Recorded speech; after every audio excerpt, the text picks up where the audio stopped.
The elevator doors slid open on the 47th floor, and Liam Carter stepped into the darkened executive suite with his toolbox weighing down his shoulder. His phone buzzed again. The third text in 10 minutes from his babysitter asking when he'd be home. He typed back a quick response while crossing the polished marble floor, his work boots squeaking slightly against the pristine surface. The cityscape glittered through floor-to-ceiling windows, Chicago sprawling beneath him like a constellation of ambition and broken promises. He checked Victoria's text one more time.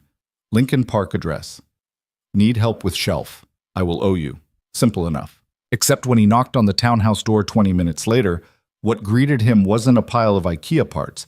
It was the smell of roasted lamb, the clink of expensive crystal, and Victoria Hale standing in a black dress with panic bright in her eyes as she gripped his wrist and whispered, "Just play along," before pulling him inside and announcing to the two impeccably dressed strangers seated in her living room, "Mom, Dad, this is my boyfriend. If you're watching from anywhere in the world tonight, drop your city in the comments below and hit that like button. I want to see just how far this story travels." Now let's dive in. Liam's brain stuttered like a scratched record. Boyfriend? The man seated in the leather armchair didn't stand. He simply tilted his head, ice blue eyes tracking Liam from scuffed boots to the toolbox still hanging from his shoulder. The woman beside him, Victoria's mother presumably, smiled in that way people do when they're deciding whether you're worth their time. Liam Carter, Victoria continued, her fingers tightening around his wrist in what might have looked affectionate to anyone who wasn't paying attention to the small tremor in her hand. He's been wonderfully patient with my schedule. Liam set the toolbox down carefully, buying himself 3 seconds to think. He'd known Victoria Hale for 8 months, ever since she'd been promoted over him to lead the restructuring team at Meridian Capital. She was 28, Ivy League polished, and approximately 10 tax brackets above his pay grade. They were cordial, professional. She occasionally asked him to build furniture because everyone at the office knew he did carpentry on weekends to supplement his income as a single dad. They were not dating. They had never been dating. "Mr. and Mrs. Hale," Liam said, extending his hand because standing there like a stunned fish wasn't going to help either of them. "It's a pleasure." Victoria's father stood then, tall, silver-haired, with the kind of posture that came from decades of boardroom dominance. His handshake was exactly what Liam expected, firm, assessing, brief. "Richard Hale," the man said. His voice carried the smooth authority of someone accustomed to being obeyed. "And this is my wife, Catherine." Catherine offered her hand as well, her grip lighter but no less evaluative. She wore pearls that probably cost more than Liam's car, and her perfume smelled like something that came in a bottle with a French name he couldn't pronounce. "Please sit," Catherine said, gesturing toward the sofa. "Victoria told us so much about you." No, she didn't, Liam thought, but he sat anyway because Victoria was still holding his wrist, and her pulse was hammering against his fingers. He could feel her fear vibrating through that small point of contact, and something in his chest, some stupid chivalrous instinct he'd never quite managed to kill, made him stay. "We were just about to have dinner," Richard said, settling back into his chair. "I hope you're hungry." "Starving," Liam lied. Victoria finally released his wrist and sat beside him, close enough that their knees touched. She'd positioned herself between him and her parents like a human buffer, and Liam noticed the way her hands folded too neatly in her lap, the way her smile stayed frozen at exactly the right wattage, pleasant but not eager. "So Liam," Catherine began, lifting her wineglass in a gesture that somehow felt like the start of an interrogation. "Victoria mentioned you work together?" "We do," Liam confirmed, grateful for at least one piece of truth to anchor himself to. "Same firm, different departments, but we cross paths." "How convenient," Richard said, and the word convenient landed like a stone in still water. Victoria's knee pressed harder against his, a warning, or maybe a plea. "We actually met through a furniture project," Victoria interjected smoothly. "Liam's incredibly skilled with his hands." Catherine's eyebrows rose fractionally. "How industrious." Liam felt heat creep up his neck. "I do carpentry on the side," he said. "Weekends, mostly. Helps pay the bills." Richard leaned forward slightly. "Victoria mentioned you have a child." And there it was, the first real test. Liam had learned over the past 3 years that mentioning his daughter was a litmus test for people. Some softened, others recalculated his worth downward in real time. A daughter, Liam said, meeting Richard's gaze without flinching. Emma, she's 6. Single father? Catherine asked, and her tone gave away nothing. Yes, ma'am. That must be challenging, she said, balancing a career and parenthood alone. It was phrased like sympathy, but Liam heard the subtext. How do you manage to be a suitable partner for our daughter when you're barely managing your own life? It is, Liam admitted, but Emma's worth every challenge. Something flickered in Catherine's expression. Approval, maybe, or at least the absence of immediate dismissal.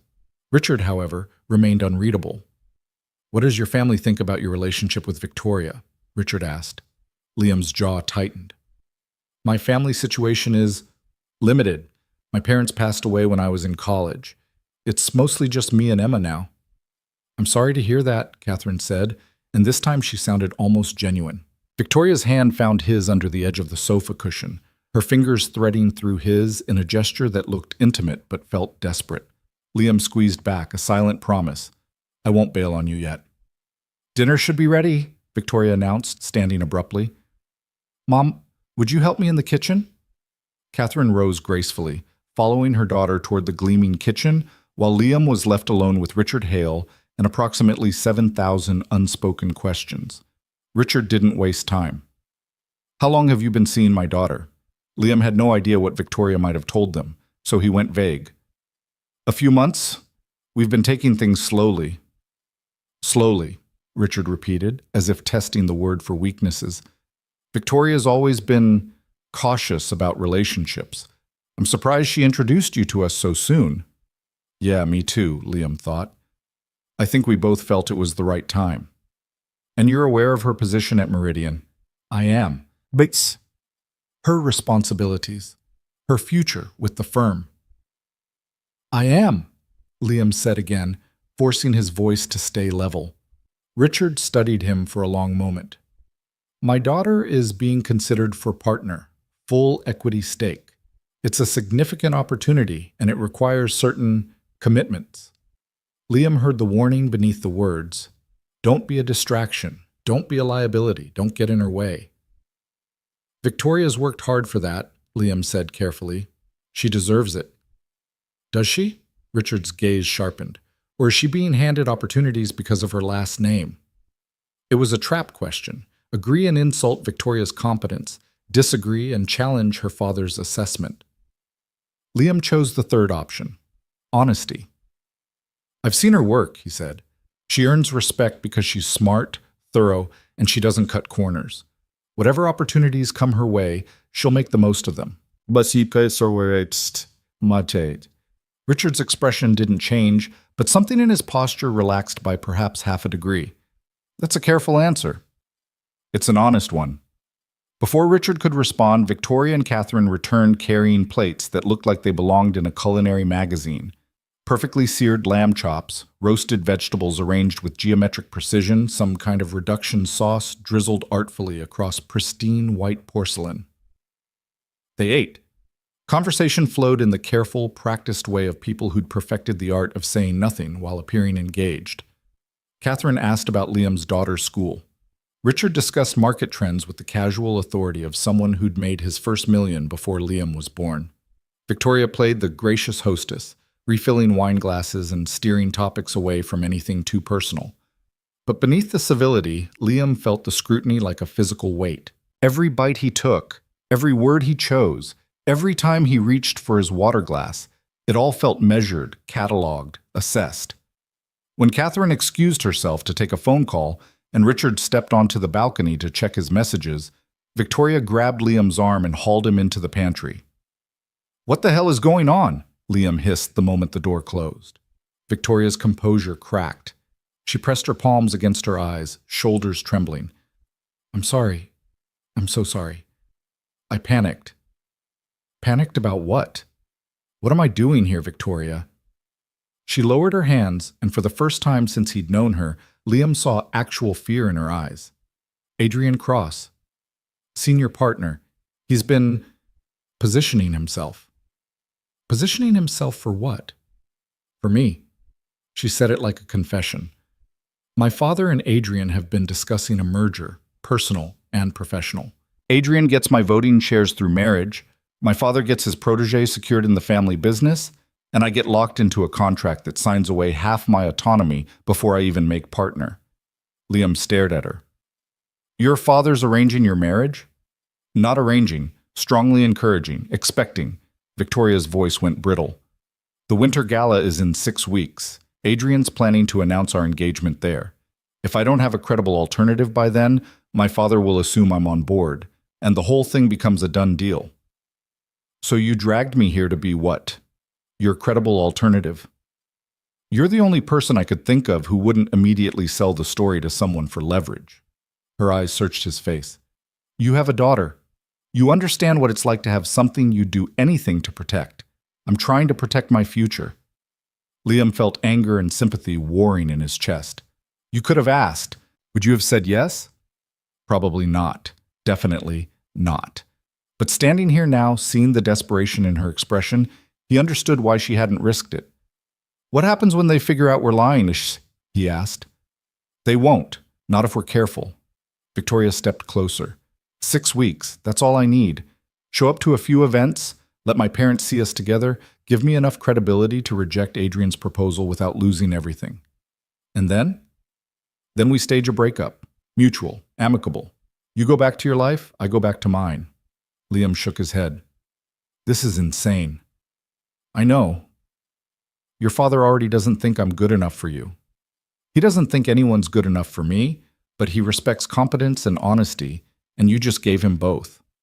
Victoria's hand found his shoulder. Please, Liam, I'll make it worth your time. Bonus, promotion, whatever you need. Just help me survive the next 6 weeks. He thought about Emma. About the rent check he'd written last week that had cleared his account by exactly $17. About the leak in the bathroom he couldn't afford to fix yet. About how one unexpected expense could topple his carefully balanced life like a house of cards. He thought about Victoria's hand shaking when she'd introduced him, and the practiced way she'd smiled through dinner like someone who'd learned to perform rather than exist. 6 weeks, he said finally. Relief flooded her face. Thank you. Thank you, But we set ground rules, Liam interrupted. No surprises, no dragging me places without warning, and if this starts affecting my daughter, we're done, immediately. Agreed. And you tell me the truth about what I'm walking into. All of it. Victoria nodded. Adrian's dangerous, not physically, but professionally. He's been positioning himself at Meridian for years, collecting favors, building leverage, making sure the right people owe him the right things. If he sees you as a threat, he'll try to remove you.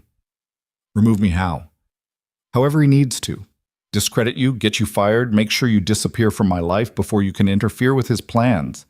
Liam felt cold settle in his stomach. You're asking me to go up against a senior partner at our firm. I'm asking you to stand beside me while I go up against him. There's a difference. Not much of one. The pantry door opened and Richard's voice cut through the small space. Everything all right in here? Victoria's mask snapped back into place so fast it was almost impressive. Just showing Liam where I keep the good coffee. He's particular about his brands. Richard's gaze moved between them, calculating. Your mother and I should be going. Early meeting tomorrow. They said their goodbyes in the foyer, Catherine kissing Victoria's cheek, Richard shaking Liam's hand one more time with that same assessing grip. We'll see you at the charity auction next Saturday, Catherine said to Liam. It wasn't a question. Looking forward to it, Liam lied.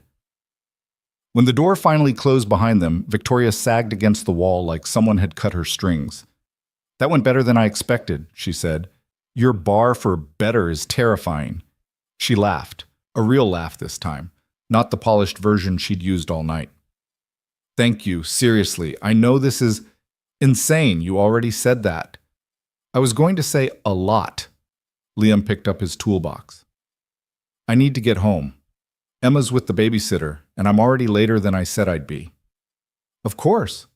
Victoria straightened, smoothing her dress. I'll text you details about next weekend. Yeah. He paused at the door. Victoria? If this blows up in our faces, we're both screwed. You know that, right? She met his eyes. and for just a moment he saw past the fear and the calculation to something raw underneath. I know, but right now doing nothing guarantees I lose everything. At least this way, I'm fighting. Liam nodded and left before he could change his mind. The drive home took 25 minutes through Chicago's late-night traffic. His apartment was in a neighborhood that real estate agents called emerging, and everyone else called cheap. The stairs creaked. The hallway smelled like someone's burnt dinner. But when he opened the door and saw Emma asleep on the couch with her favorite stuffed rabbit tucked under her chin, everything else faded to background noise. How was she? He asked Sarah, the college student who babysat most evenings. Perfect. We did homework, had dinner, watched half a movie before she crashed. Sarah gathered her backpack. Everything okay? You seemed stressed when you texted. Work thing, Liam said, which was technically true. Thanks for staying late. After Sarah left, Liam lifted Emma carefully, carrying her to her bedroom and tucking her under blankets covered in cartoon stars. She stirred slightly, mumbling something about tomorrow's spelling test, and Liam smoothed her hair back from her forehead. Love you, monkey, he whispered. Love you, Daddy, she murmured back, already sliding back into sleep. He stood there for a moment, just watching her breathe, and wondered what the hell he'd just agreed to. The next morning arrived too early and too loud. Emma had strong opinions about breakfast, specifically that cereal was boring and she wanted pancakes. Liam negotiated down to frozen waffles, which she accepted with the kind of suspicious grace usually reserved for hostage negotiations. You look tired, Emma announced around a mouthful of waffle. Thanks, kid. You really know how to make a guy feel good. Mrs. Patterson says honesty is important. Mrs. Patterson's right, but maybe save the brutal honesty for after I've had coffee. Emma giggled, syrup glistening on her chin. Liam wiped it away with a napkin, trying not to think about the fact that in a few hours he'd be walking into Meridian Capital and pretending his life hadn't just become exponentially more complicated. The commute was the same as always. Crowded train, overpriced coffee from the cart outside the building, elevator packed with people who smelled like ambition and expensive cologne. But when Liam stepped onto the restructuring floor, everything felt different. Victoria was already at her desk, perfectly composed in a charcoal suit that probably cost more than Liam's monthly rent. She glanced up when he passed, offering the same professional nod she always did, and he responded in kind. Nothing's changed, her expression said. We're colleagues. That's all. Except everything had changed. Liam settled into his cubicle, firing up his computer and diving into the merger analysis he'd been working on all week. The numbers were clean, the projections solid, but his mind kept drifting to the pantry conversation, to Richard's calculating stare, to the way Victoria's hand had trembled when she'd gripped his wrist. Carter. He looked up to find Marcus Chen leaning against the cubicle wall, coffee in hand and curiosity in his eyes. Marcus worked 2 desks over and had appointed himself office gossip clearinghouse.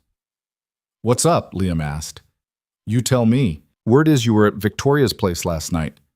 Liam's blood went cold. Who told you that? Building security mentioned it to someone who mentioned it to someone else. You know how it goes. Marcus grinned. So what's the deal? You two finally hooking up? We're friends, Liam said carefully. She needed help with furniture. Uh-huh. And I'm sure her parents just happened to be there for moral support. Liam kept his expression neutral. Her parents? Come on, man. Victoria's dad is Richard Hale. You don't think people notice when his car's parked outside his daughter's place? Marcus leaned closer, voice dropping. Just be careful. Office romances are messy, and getting involved with the boss's daughter is career suicide if it goes wrong. Noted, Liam said, turning back to his screen. Marcus lingered for another moment, clearly hoping for more details, but when Liam didn't offer any, he drifted away. 6 weeks, Liam reminded himself. You can survive 6 weeks of this. Except the first crack appeared before lunch. Liam was in the break room refilling his coffee when Adrian Cross walked in. Senior partner, early 40s, with the kind of polished appearance that came from personal trainers and tailored suits. Liam had met him exactly twice. Once at the holiday party, once during a presentation where Adrian had eviscerated someone's analysis with surgical precision. Liam Carter, Adrian said, his voice smooth and utterly devoid of warmth. We haven't spoken much. No, sir. I hear congratulations are in order. Victoria's a catch. Liam's hand tightened around his mug. We're taking things slow. Of course, a smart approach. Adrian stepped closer, and Liam registered the calculated invasion of personal space. Word of advice, though, Victoria's position here is delicate. She's brilliant, but she's also under a microscope. The partnership decision is coming up, and any distractions could impact her prospects. I'm not a distraction. I'm sure you don't mean to be. Adrian's smile didn't reach his eyes. But perception matters in this business. People are already talking about the single dad dating up. Makes for interesting water cooler conversation. Heat flared in Liam's chest. My personal life doesn't affect my work. Maybe not, but it affects hers. Adrian poured himself coffee with deliberate slowness. Just something to consider. You seem like a decent guy, Carter. I'd hate to see you caught in the crossfire when things get complicated. He left before Liam could respond, and the threat hung in the air like smoke. Liam dumped his coffee in the sink, appetite gone. When his phone buzzed an hour later with a text from Victoria. Lunch? My office. Private. He didn't hesitate. Her office was corner suite territory, all glass walls and minimalist furniture. She was standing by the window when he arrived, arms crossed, tension radiating from every line of her body. Adrian knows, she said without preamble. Yeah, he cornered me in the break room. Victoria turned and Liam saw something he hadn't expected. Fury. What did he say? That I'm a distraction, that people are talking, that I should reconsider before things get complicated. Son of a bitch, Victoria's jaw clenched. He's moving faster than I thought. What does that mean? She pulled out her phone, tapping through screens before handing it to him. It was an email chain, internal, marked confidential. Liam skimmed the contents and felt his stomach drop. Partnership review expedited to next month. Candidate assessment includes personal stability and long-term commitment to firm values. He's accelerating the timeline, Victoria said. If the partnership decision happens before the gala, he can frame my relationship with you as evidence of instability, dating a colleague, rushing into things, poor judgment. Can he actually do that? He's senior partner. He can do whatever he wants as long as he sells it correctly. Victoria took her phone back. We need to change strategy. To what? We go public, fully. No more hiding, no more careful distance at the office. We need to look so stable, so committed, that Adrian can't spin it as reckless. Liam felt panic claw at his throat. Victoria, sir. I know this isn't what you signed up for. She met his eyes. But if we don't sell this completely, Adrian will tear us both apart and win anyway. And if we do sell it completely, what then? Then maybe, just maybe, we survive long enough for me to make partner on my own terms, without Adrian's strings attached. Liam thought about Emma again, about stability, about the careful balance he'd built that was already starting to tilt. He thought about Victoria's shaking hand and Adrian's cold smile. He thought about the way his parents had always taught him to stand up for people who couldn't stand up for themselves, even when it was hard, especially when it was hard. Okay, he said quietly. We do this right, full commitment. But if it starts affecting Emma, it won't, I promise. Don't make promises you can't keep. Victoria's expression softened. Then I promise I'll do everything I can to protect your daughter from the fallout. Deal? Liam extended his hand, and they shook like business partners sealing a contract, which, he supposed, was exactly what they were. The charity auction was Saturday night at the Drake Hotel. Black tie, champagne, and enough old money to fund a small country. Liam stood in front of his bathroom mirror, struggling with a bow tie he'd borrowed from Marcus, and wondering how his life had become a romantic comedy he definitely hadn't auditioned for. His phone rang. Victoria. Please tell me you know how to tie a bow tie, she said without greeting. I'm currently losing a fight with one, so no. YouTube it. I'll send a car in 30 minutes. I have a car. Not for this event, you don't. Trust me. The car turned out to be a town car with a driver who looked like he'd stepped out of a magazine ad. Liam climbed in feeling absurdly underdressed despite the tuxedo and tried not to calculate how much this ride was costing. Victoria was waiting in the Drake's lobby, and Liam's brain short-circuited slightly when he saw her. The dress was midnight blue, fitted perfectly, with her hair swept up in a way that made her look like someone who belonged in this world of marble floors and crystal chandeliers. "You clean up nice," she said, adjusting his finally successful bow tie with quick, efficient fingers. "You too," Liam managed. She linked her arm through his. "Ready?" "Not even a little." "Good. Fake it anyway."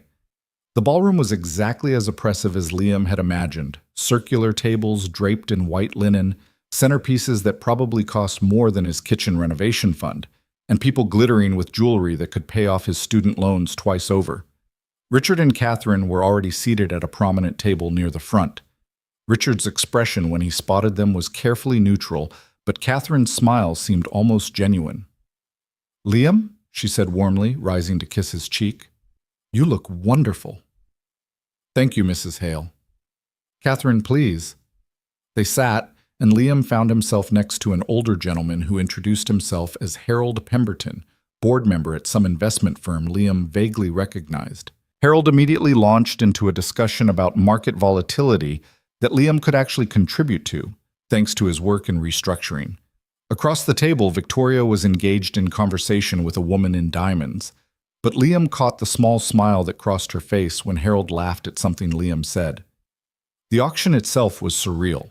People casually bidding thousands on weekend getaways and art pieces, while Liam tried to look comfortable and not mentally calculate how many months of Emma's college fund each item represented.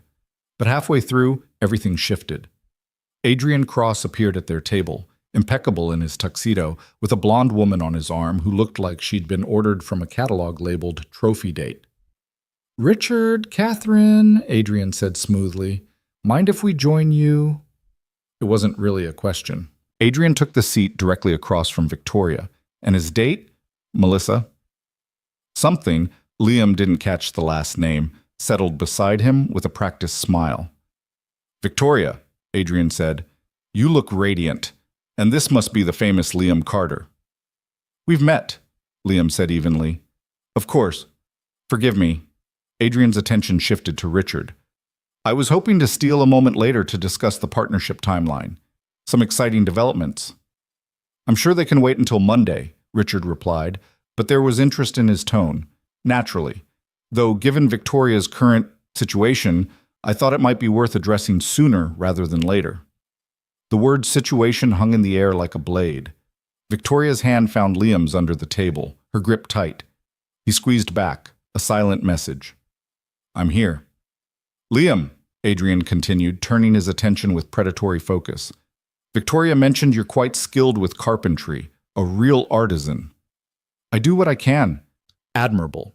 Though I imagine it's challenging to maintain such hobbies while juggling a demanding career and single parenthood." Liam felt Victoria stiffen beside him. He kept his voice calm. "Emma's my priority. Everything else fits around her." "Of course. Family first." Adrian smiled. "Though one wonders how sustainable that model is long-term, especially if your circumstances change. Relationships require time and attention, too." "We manage," Victoria cut in, her voice sharp. "I'm sure you do." Adrian raised his wine glass in a mock toast. "To managing," Catherine cleared her throat delicately. "Adrian, how is the Whitmore merger progressing?" The conversation shifted, but Liam felt Adrian's attention like a weight for the rest of the dinner. When the auction finally ended and people began filtering toward the bar, Victoria excused them both and pulled Liam into a quiet corridor off the main ballroom. "He's escalating," she said, voice low and fierce. "Did you hear him? Current situation. Challenging to maintain. He's planting seeds." "I noticed." "We need to be smarter, more visible, more—" "Victoria." Liam caught her shoulders gently. "Breathe." She did, her chest rising and falling in sharp bursts.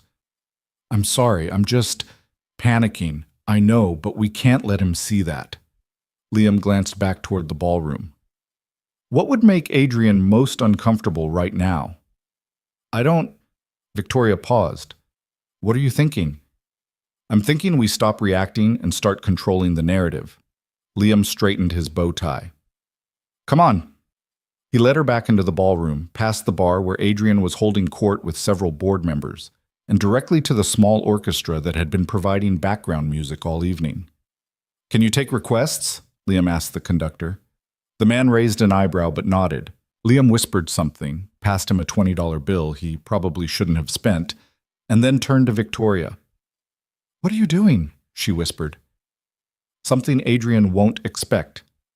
The orchestra shifted into a slower number, something Liam vaguely recognized from a movie Emma had made him watch last month. He offered Victoria his hand. "May I?" She stared at him for half a second before understanding dawned, and then she smiled, a real smile, bright and almost reckless. "You may." They moved onto the dance floor, and Liam was acutely aware of every eye turning toward them. He'd learned to dance in high school, dragged to lessons by a girlfriend who'd insisted it was romantic.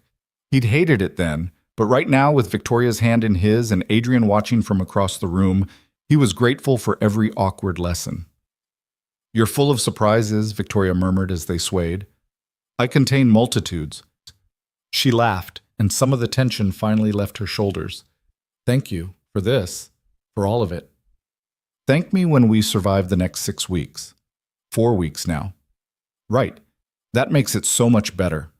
They danced through the whole song, and when it ended, scattered applause rippled through the room.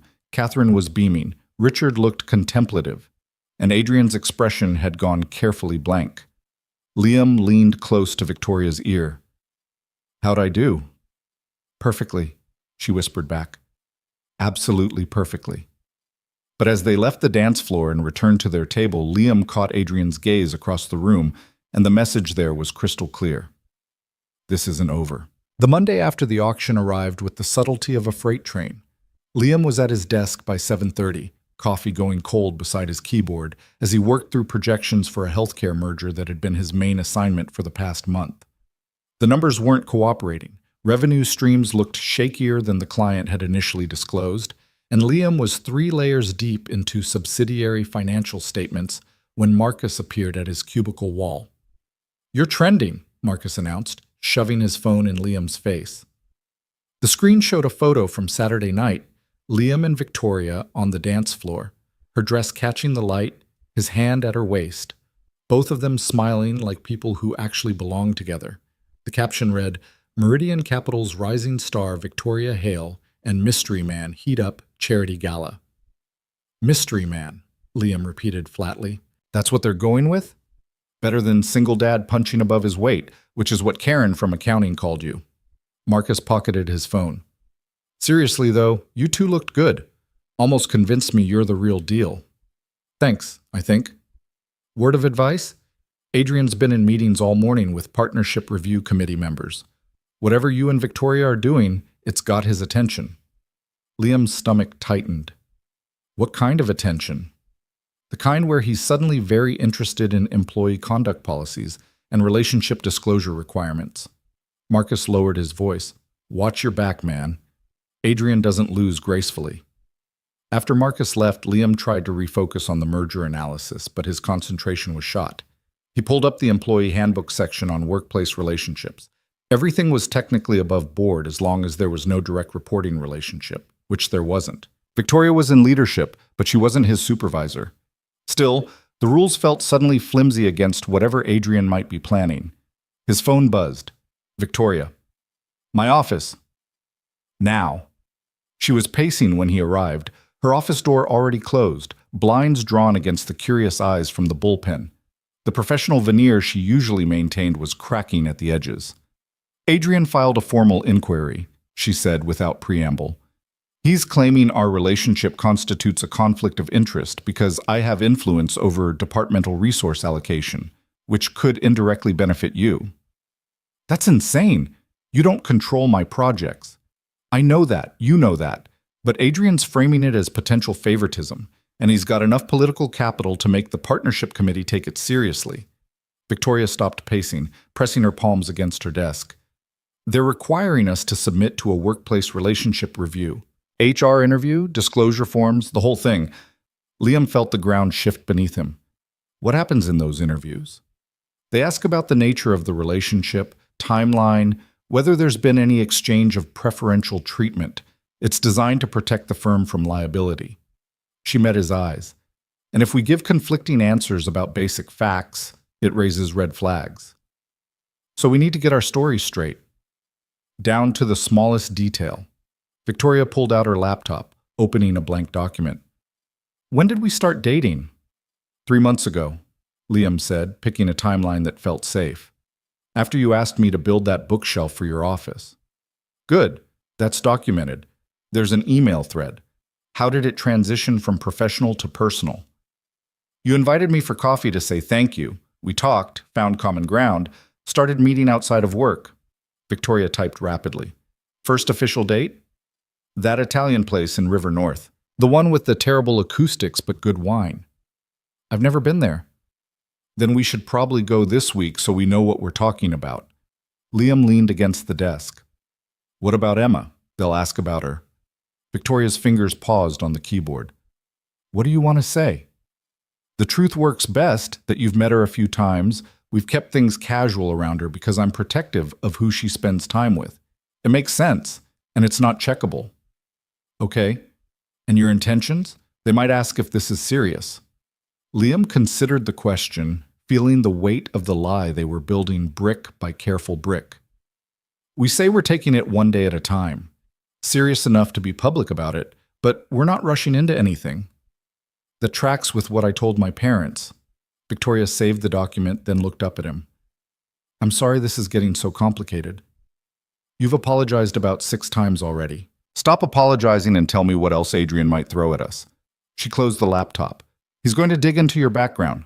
Financial records, custody arrangements for Emma, anything that could paint you as unstable or opportunistic. My finances are a mess, but they're an honest mess. And Emma's custody is straightforward. Her mother gave up parental rights when she was 6 months old. There's nothing to hide there. What about your performance reviews? Any write-ups, complaints, conflicts with supervisors? Clean record. I keep my head down and do my work. Victoria nodded slowly. Then we might be okay. If we stay consistent, if we don't give him ammunition. Her office door opened without warning. Adrian stood in the doorway, impeccable as always, with an expression of practiced concern. Victoria, Liam, I'm glad I caught you both. He stepped inside without invitation, closing the door behind him. I wanted to apologize if my inquiry caused any distress. It's purely procedural, you understand. Of course, Victoria said, her voice cool and professional. We appreciate the firm's commitment to proper protocols. Exactly. Proper protocols. Adrian's gaze shifted to Liam. I also wanted to extend an olive branch. This doesn't have to be adversarial. If you're both forthcoming with HR, I'm sure we can resolve this quickly and move forward. We intend to be completely transparent, Liam said. Wonderful. Though I should mention, and please don't take this as a threat, just friendly advice, the review process can be quite invasive. They'll want to verify timelines, cross-reference statements, possibly even interview character witnesses. Adrian smiled without warmth. I'd hate for any inconsistencies to emerge that might complicate Victoria's partnership consideration. Victoria's jaw tightened. Are you threatening us, Adrian? Threatening? Not at all. I'm simply encouraging honesty. After all, if your relationship is genuine, you have nothing to worry about. He moved toward the door, pausing with his hand on the handle. Oh, and Liam, HR will likely want to understand your financial situation. Standard practice when there's a significant income disparity in workplace relationships. Wouldn't want anyone to think there were ulterior motives. He left before either of them could respond. Victoria sank into her chair. He knows. He suspects there's a difference. Not much of one. She looked up at Liam, and for the first time since this whole charade began, he saw real fear break through her composure. What if we can't pull this off? Liam thought about Emma, about the careful stability he'd built for her, about how quickly it could all collapse if this went wrong. But he also thought about the way Victoria's hand had shaken when she'd introduced him to her parents, and the desperation in her voice when she'd asked for help. Then we go down swinging, he said, but we're not there yet. The HR interview was scheduled for Friday. Liam spent the intervening days memorizing details of their fabricated relationship with the same focus he'd applied to studying for the CPA exam. Coffee preferences. Victoria took hers black with 1 sugar. Favorite restaurant, that Italian place they still needed to actually visit. How often they saw each other outside work. Twice a week? Usually Tuesdays and Saturdays when Emma was with her regular babysitter. On Wednesday evening, Victoria showed up at his apartment unannounced. Liam opened the door to find her standing in jeans and a sweater instead of her usual tailored suits, looking somehow both more and less like herself. "We need to make this believable," she said. "That means I should actually know what your life looks like." Emma peered around Liam's legs, curiosity bright in her eyes. "Who's that, Daddy?" "This is Victoria. She's a friend from work." Liam stepped aside to let Victoria in, acutely aware of the worn furniture and the stack of Emma's art projects covering the kitchen table. "Victoria, this is Emma." "Hi, Emma."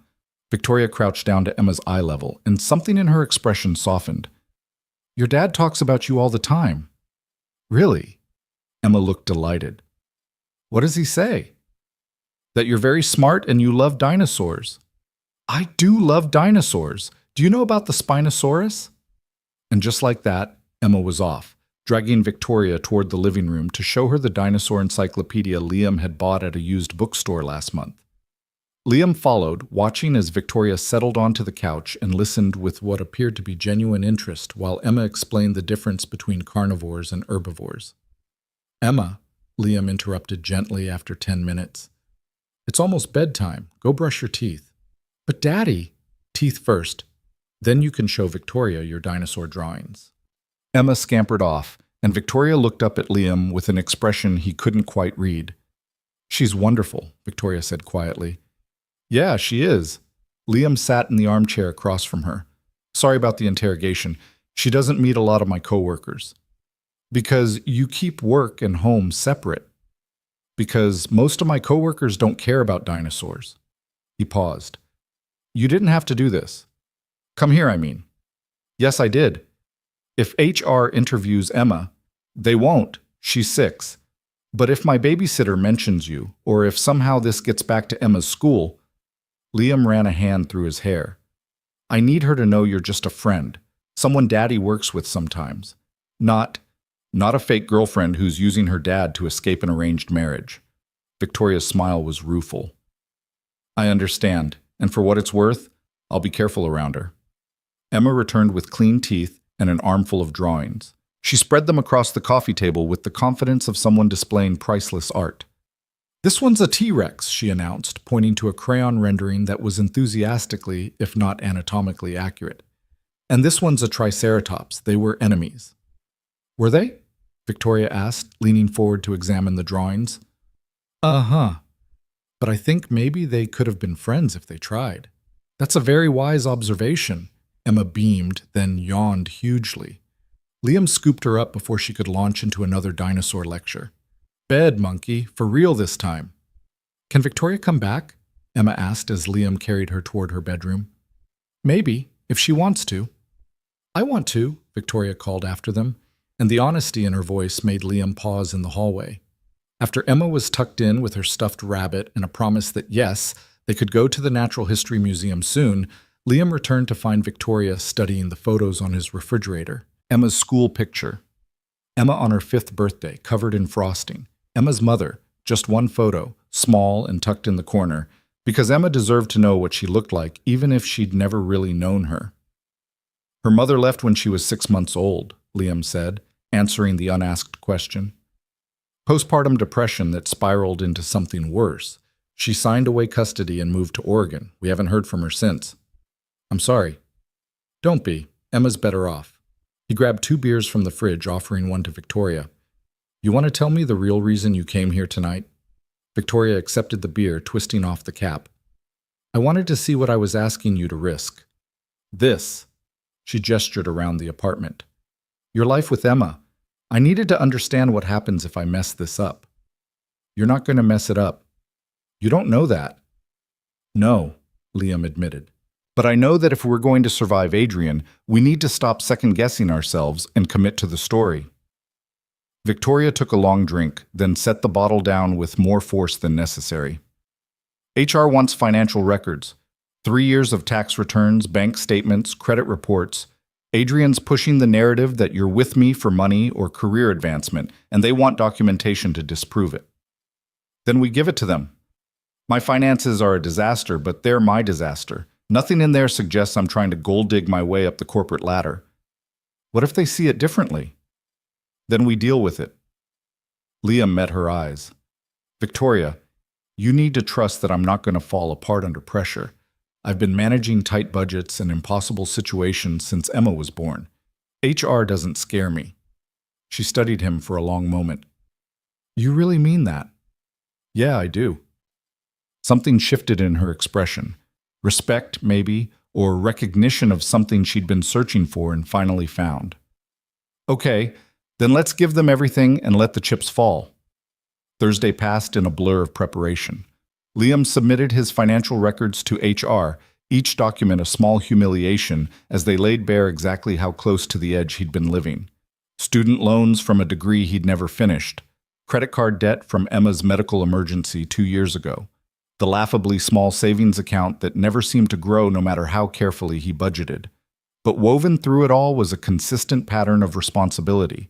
Every bill paid on time or negotiated when it couldn't be. Every expense carefully tracked. Every dollar accounted for. If Adrian was looking for evidence of opportunism or recklessness, he wouldn't find it. Friday morning arrived with cruel efficiency.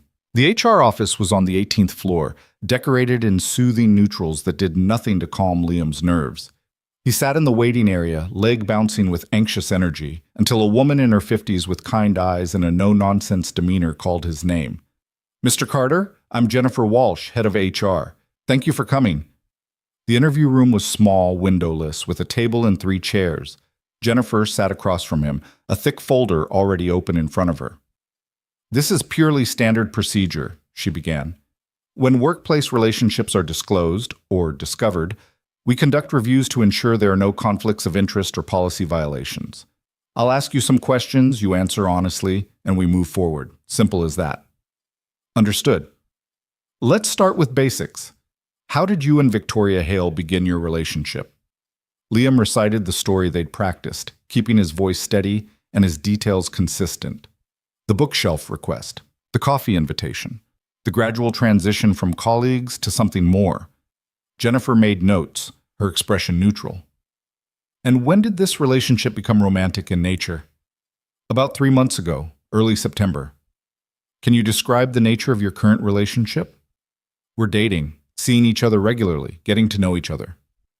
Has Ms. Hale ever given you preferential treatment in your work assignments or evaluations? No, we barely interact professionally.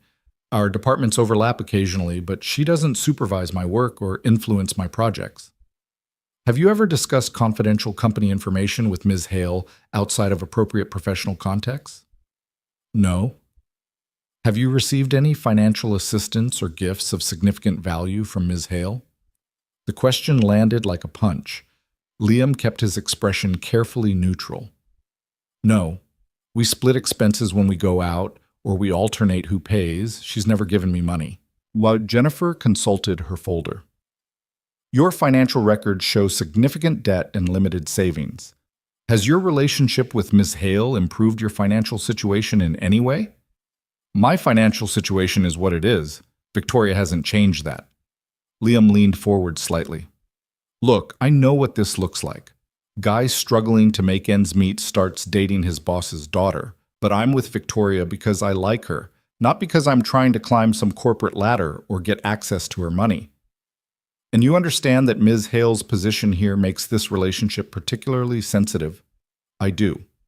Which is why we've been careful to maintain professional boundaries at work, and why we disclosed the relationship as soon as it became serious. Jennifer made another note. Tell me about your daughter, Emma, correct? Liam's protective instincts flared. What about her?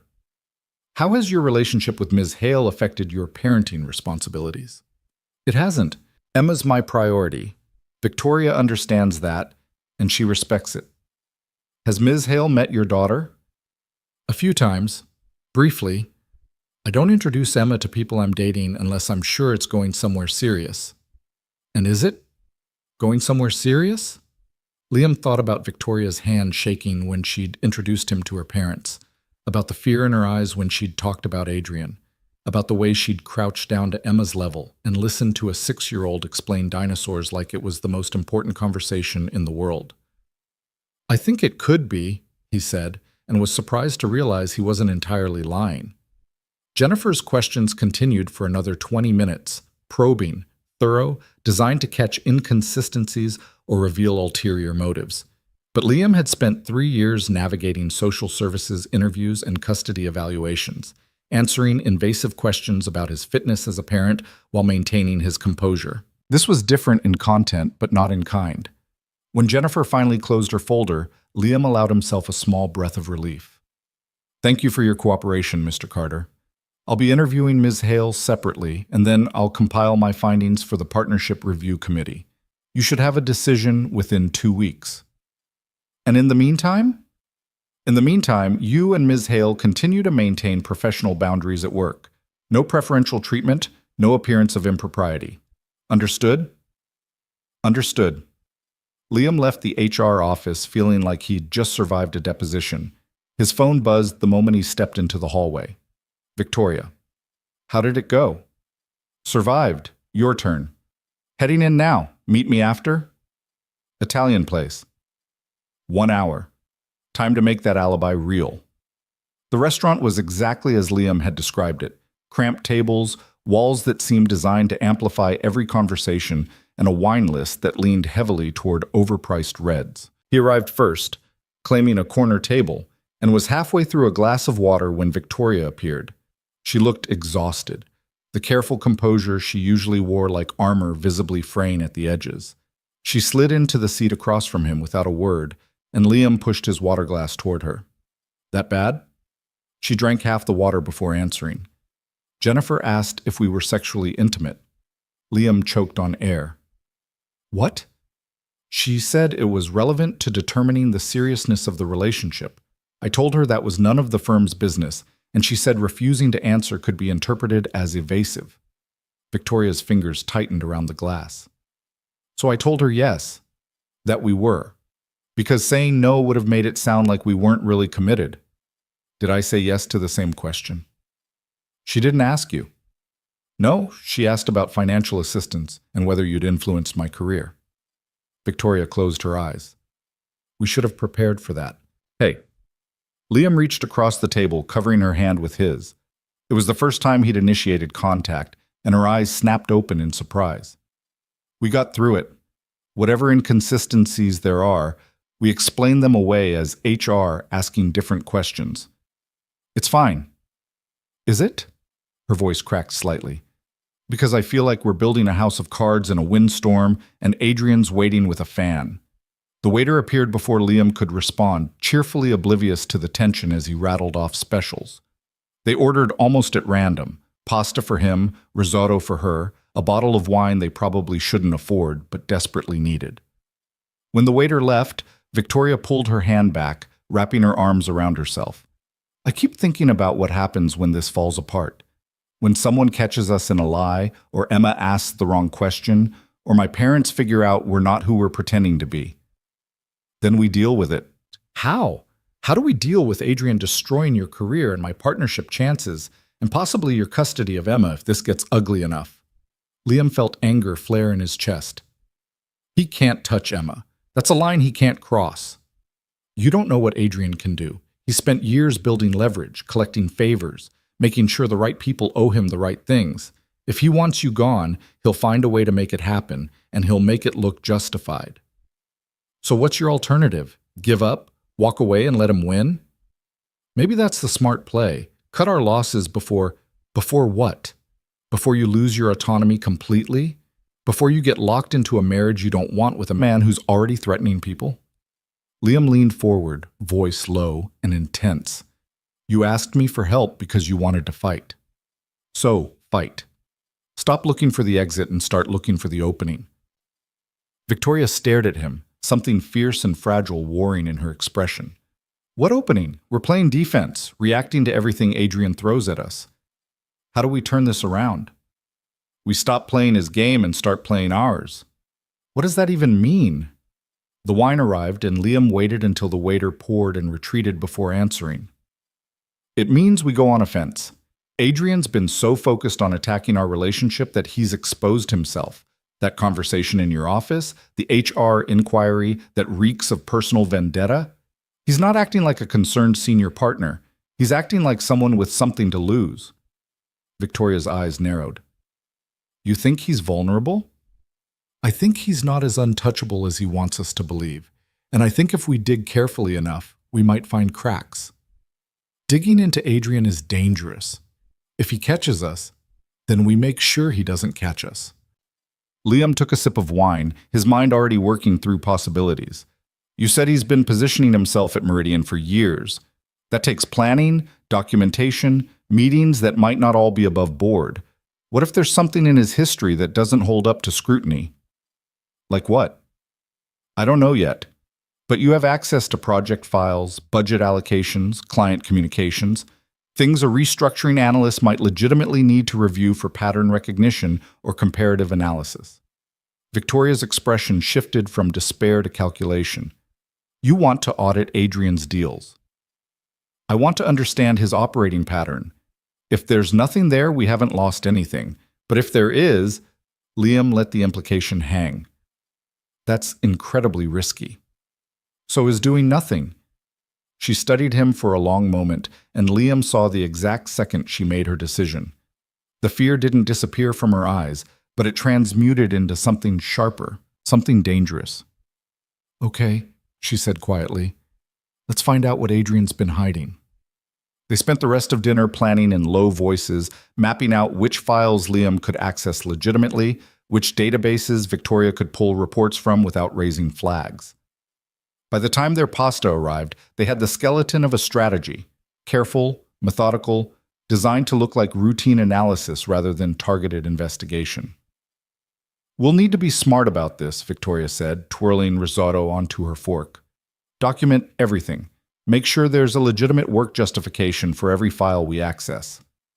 Agreed. And we keep this between us, Sakyad. No paper trail, no emails that could surface later. What about your work on the healthcare merger? Can you use that as cover? Liam nodded slowly. The client's been cagey about their subsidiary relationships. I could justify pulling comparable deal structures to verify their claims. If some of those comparables happen to be Adrian's deals, he shrugged. Due diligence. That works. I can feed you project codes through normal channels, make it look like standard resource sharing. They continued refining the plan through the main course and into dessert. Tiramisu they split because neither could finish a full portion alone. The restaurant gradually emptied around them, conversations fading into comfortable silence until they were among the last patrons still lingering. We should probably go, Victoria said finally, glancing at her watch. It's past 10. Liam signaled for the check, and when it arrived, Victoria reached for it automatically. He caught her wrist gently. We split it, remember? That's what we told HR. She smiled, tired but genuine. Right, consistency. Outside, the Chicago night was cool and sharp, the city lights reflecting off glass and steel. They stood on the sidewalk for a moment, neither quite ready to separate. Thank you, Victoria said. For dinner. For not giving up on this insane plan. She gestured vaguely. All of it. Thank me when we win. When we win, she echoed, and for the first time since this whole charade began, she sounded like she actually believed it might be possible. Liam's phone buzzed. Sarah, his babysitter. Emma's asking for you. All good, but she wants to say goodnight. I need to get home, he said. Of course. Tell Emma I said hi. He hailed a cab, and just before climbing in, turned back. Victoria? That question Jennifer asked you, about whether we were intimate. She tensed. Yeah? Next time someone asks something like that, we check in with each other first before answering. No more assumptions. Deal. She paused. For the record, what would you have said? Liam considered the question, thinking about the careful line they were walking between fiction and reality. I would have said that was none of their business either, but if pressed, I would have said yes. Because no one commits this hard to a relationship that's purely platonic. Smart answer. I have my moments. He climbed into the cab, rolling down the window. See you Monday. See you Monday. The cab pulled away and Liam watched through the rear window as Victoria stood on the sidewalk, illuminated by streetlights and storefront glow, looking smaller and more alone than he'd ever seen her. When he got home, Emma was already asleep despite Sarah's text, curled up in her bed with her dinosaur encyclopedia open beside her. Liam moved the book carefully, marked her place with a scrap of paper, and tucked the blankets around her small form. "What are you getting us into?" he whispered to the sleeping child, though the question was really directed at himself. Emma stirred slightly, mumbling something about velociraptors, and Liam smoothed her hair back from her forehead.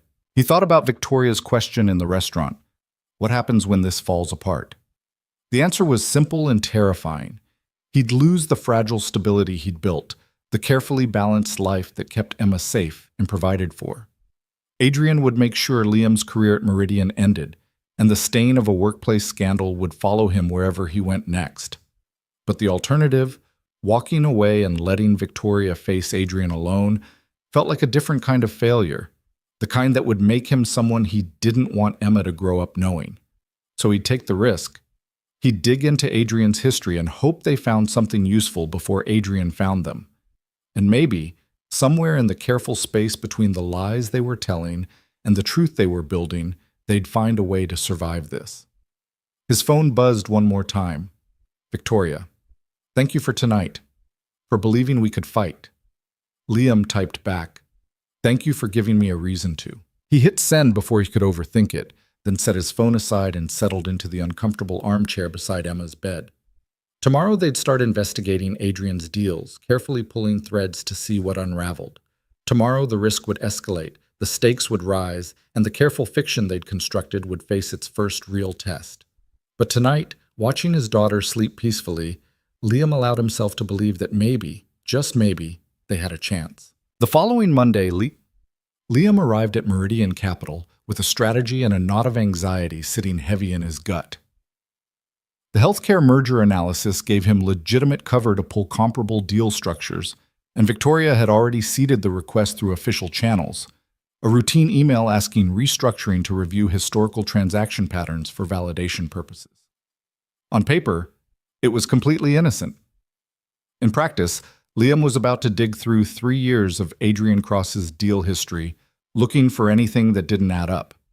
He started with the Whitmore merger Victoria had mentioned at the auction, a mid-sized pharmaceutical acquisition Adrian had shepherded 18 months ago. The public filings were clean, standard structure, reasonable valuation multiples. But when Liam pulled the internal memos and board presentations, small inconsistencies began to emerge. The initial valuation had been $17 million. The final purchase price was $22 million. The $5 million increase was attributed to additional due diligence findings and market condition adjustments, but the timeline didn't support it. The price jump happened in a 2-week window with no corresponding change in Whitmore's fundamentals. Liam made notes, careful to document everything in the context of his healthcare analysis. Valuation inflation could mean a dozen things, most of them legitimate, but it was a thread, and threads could unravel if pulled carefully enough. His phone buzzed. Marcus leaning over the cubicle wall with his usual ill-timed curiosity.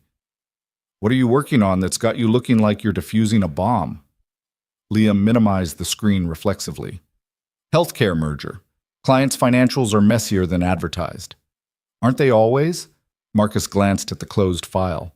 "Hey, random question. You hear anything about Adrian pulling strings with the partnership committee?" Liam's attention sharpened. "What kind of strings?" Karen said she overheard him in the conference room talking about leadership stability and protecting the firm's reputation.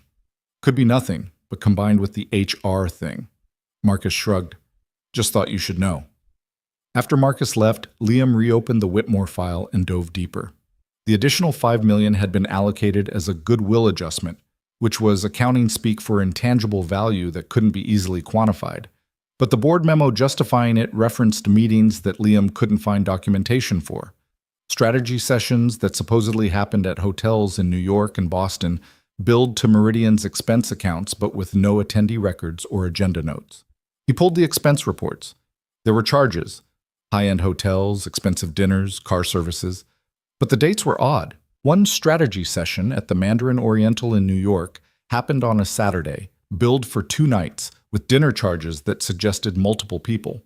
Yet the only name on the expense report was Adrian's. Liam created a spreadsheet meticulously cross-referencing dates and charges with the official deal timeline. The pattern was subtle but consistent. Unexplained meetings at luxury hotels, dinner charges for groups when Adrian was supposedly working alone, travel that didn't align with client locations or board schedules. His office phone rang. Victoria, using the internal line instead of texting. "Can you come to my office?" Her voice was carefully neutral. "I need your input on resource allocation for next quarter." It was code. They'd established a handful of innocuous phrases for when they needed to talk without arousing suspicion. Liam grabbed a notepad and pen, playing the part of someone called for a routine consultation. Victoria's office was across the floor, glass-walled and visible to anyone paying attention. When he arrived, she was typing at her computer, the picture of professional focus. "Close the door," she said without looking up. He did, and she immediately swiveled her monitor toward him. On screen was an email chain, Adrian corresponding with someone named Melissa Chen, the same woman who'd been his date at the charity auction. "Look at the dates," Victoria said quietly. The email spanned 8 months, from the early stages of the Whitmore merger through its completion. Most were innocuous, dinner confirmations, meeting logistics, but buried in the thread was a message that made Liam's pulse spike.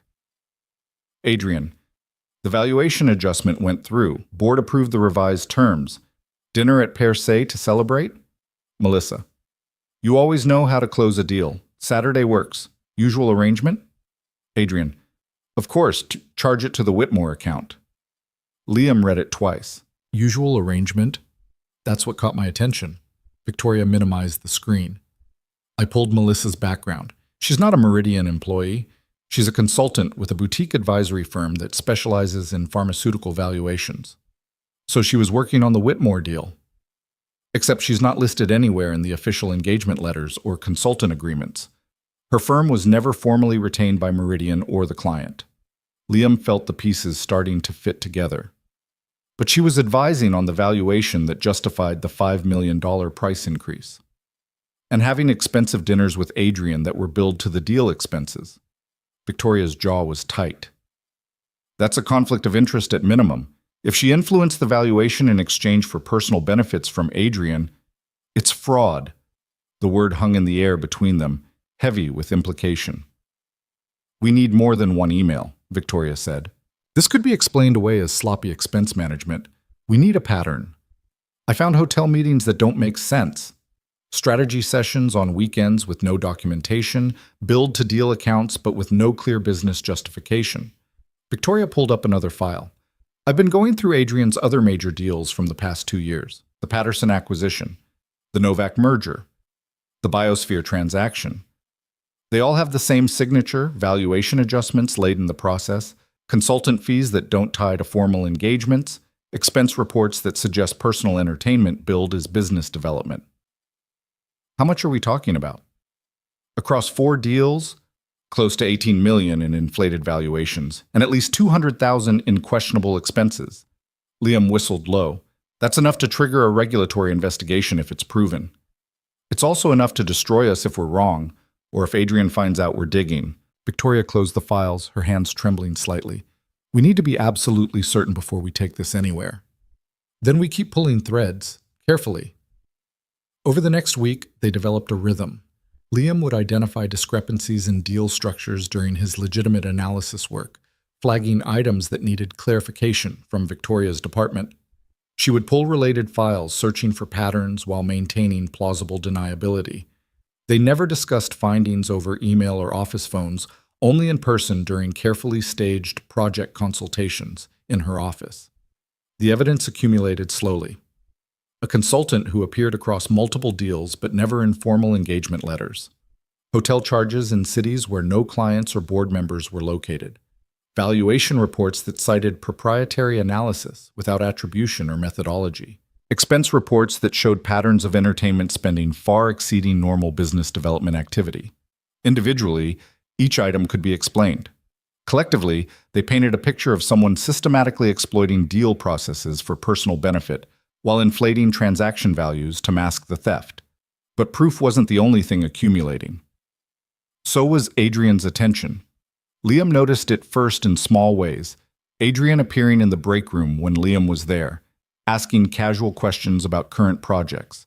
Running into him in the lobby, where Adrian would make pointed comments about work-life balance and the importance of not overextending oneself. The interactions were brief, superficially friendly, and absolutely calculated to remind Liam that he was being watched. Then the pressure escalated. On Thursday afternoon, Liam's supervisor called him into a conference room. Dale Murphy was a decent manager, fair but unimaginative, the kind of person who followed procedures and avoided conflict. "Liam, I need to talk to you about your billable hours," Dale said, pulling up a spreadsheet. "You've been spending a lot of time on ancillary research that's not directly tied to client deliverables." Liam's stomach dropped. "The comparative analysis for the healthcare merger? That's standard due diligence. I understand, but the client's not paying for deep dives into historical transaction patterns. They're paying for analysis of their specific deal structure." Dale's expression was uncomfortable. "I've been asked to remind you that we need to stay focused on billable work. The firm's trying to optimize resource allocation." "Asked by who?" Dale hesitated. "That's not relevant. Just keep your hours tied to specific client needs, okay?" After the meeting, Liam sat in his cubicle staring at his computer screen, anger and frustration warring in his chest. Adrian was tightening the screws using standard management procedures to limit Liam's ability to investigate without leaving fingerprints. His phone buzzed. "Victoria. Need to see you. Not at office. Millennium Park. An hour." Liam grabbed his jacket and left without explanation, earning a curious look from Marcus that he ignored. The train ride to Millennium Park felt interminable, his mind racing through possibilities, each worse than the last. He found Victoria on a bench near Cloud Gate, the sculpture's reflective surface distorting the city skyline into abstract curves. She was in her professional armor, tailored coat, perfect posture, but her eyes gave away her fear. "They're moving up the partnership decision," she said as soon as Liam sat down. 2 weeks instead of 4. The committee's meeting next Friday to make final determinations." "Why the rush?" Adrian convinced them that the current uncertainty around relationship disclosures is creating instability. He framed it as being good for the firm, resolve questions quickly, move forward decisively. Victoria's laugh was bitter. What he actually did was cut our investigation timeline in half. Liam watched tourists take selfies with the bean, oblivious to the quiet crisis unfolding on the bench beside them. "How much do we have?" "Enough to raise questions. Not enough to prove wrongdoing." "Then we need to move faster. Or we need to be smarter." Victoria turned to face him. "I've been thinking about this wrong. We've been trying to build an airtight case before approaching anyone, but that's not how corporate investigations work. We don't need proof. We need enough smoke to trigger an official inquiry." "Who do we take it to?" "Compliance. They're independent from the partnership structure, and they're required to investigate credible allegations of misconduct." Liam considered it. "If we go to compliance with incomplete information and it doesn't stick, Adrian will bury us." "I know, but if we wait until we have everything, the partnership decision happens first, and Adrian's position becomes untouchable." Victoria's hands twisted together in her lap. "We're out of time, Liam. We have to make a choice. Risk everything on a partial case, or let him win." Before Liam could respond, his phone rang. Unknown number. He almost didn't answer, but something made him pick up. "Mr. Carter, this is Principal Henderson from Lincoln Elementary. There's been an incident involving Emma, and we need you to come to the school immediately." Liam's world narrowed to a single point. "What kind of incident? Is she hurt?" "She's physically fine, but there was a situation with another student and some concerning statements were made. We need to discuss this in person." He was on his feet before the principal finished speaking. "I'll be there in 20 minutes. Victoria stood with him. "What happened?" "I don't know. Something at Emma's school." He was already moving toward the train station, Victoria keeping pace beside him. "I'm coming with you." "You don't have to—" "Yes, I do." Her voice left no room for argument. They made it to Lincoln Elementary in 18 minutes, Victoria's town car significantly faster than the train. The school was a small brick building in a neighborhood that was trying hard to stay middle class, with playground equipment that had seen better decades and chain link fencing that needed repair. Principal Henderson was waiting in her office, a tired-looking woman in her 50s with the patience of someone who'd spent 30 years managing children and their parents. "Mr. Carter, thank you for coming so quickly." "And you are?" She looked at Victoria with polite inquiry. "Victoria Hale. I'm a friend of the family." Henderson nodded, gesturing for them to sit. "Emma's in the nurse's office with a juice box and some books. Like I said, she's not physically hurt. But this afternoon during recess, she got into an altercation with another student." "Emma doesn't get into fights," Liam said immediately. "It wasn't exactly a fight. The other child, Tyler Morrison, apparently made some comments about Emma's family situation, specifically about her not having a mother. Emma responded by pushing him down and saying some things that concerned the playground monitor." Liam felt his jaw tighten. "What did she say?" Henderson consulted her notes. "According to the monitor, Emma told Tyler that people who judge families they don't understand are worse than bullies, and that just because someone's different doesn't make them less valuable." She looked up. "Which, for the record, are very mature sentiments for a 6-year-old, but the pushing is obviously a problem we need to address." "I'll talk to her about the pushing," Liam said, "but Tyler shouldn't be making comments about her family." "Agreed, and we'll be addressing that with Tyler's parents as well. But there's another aspect to this."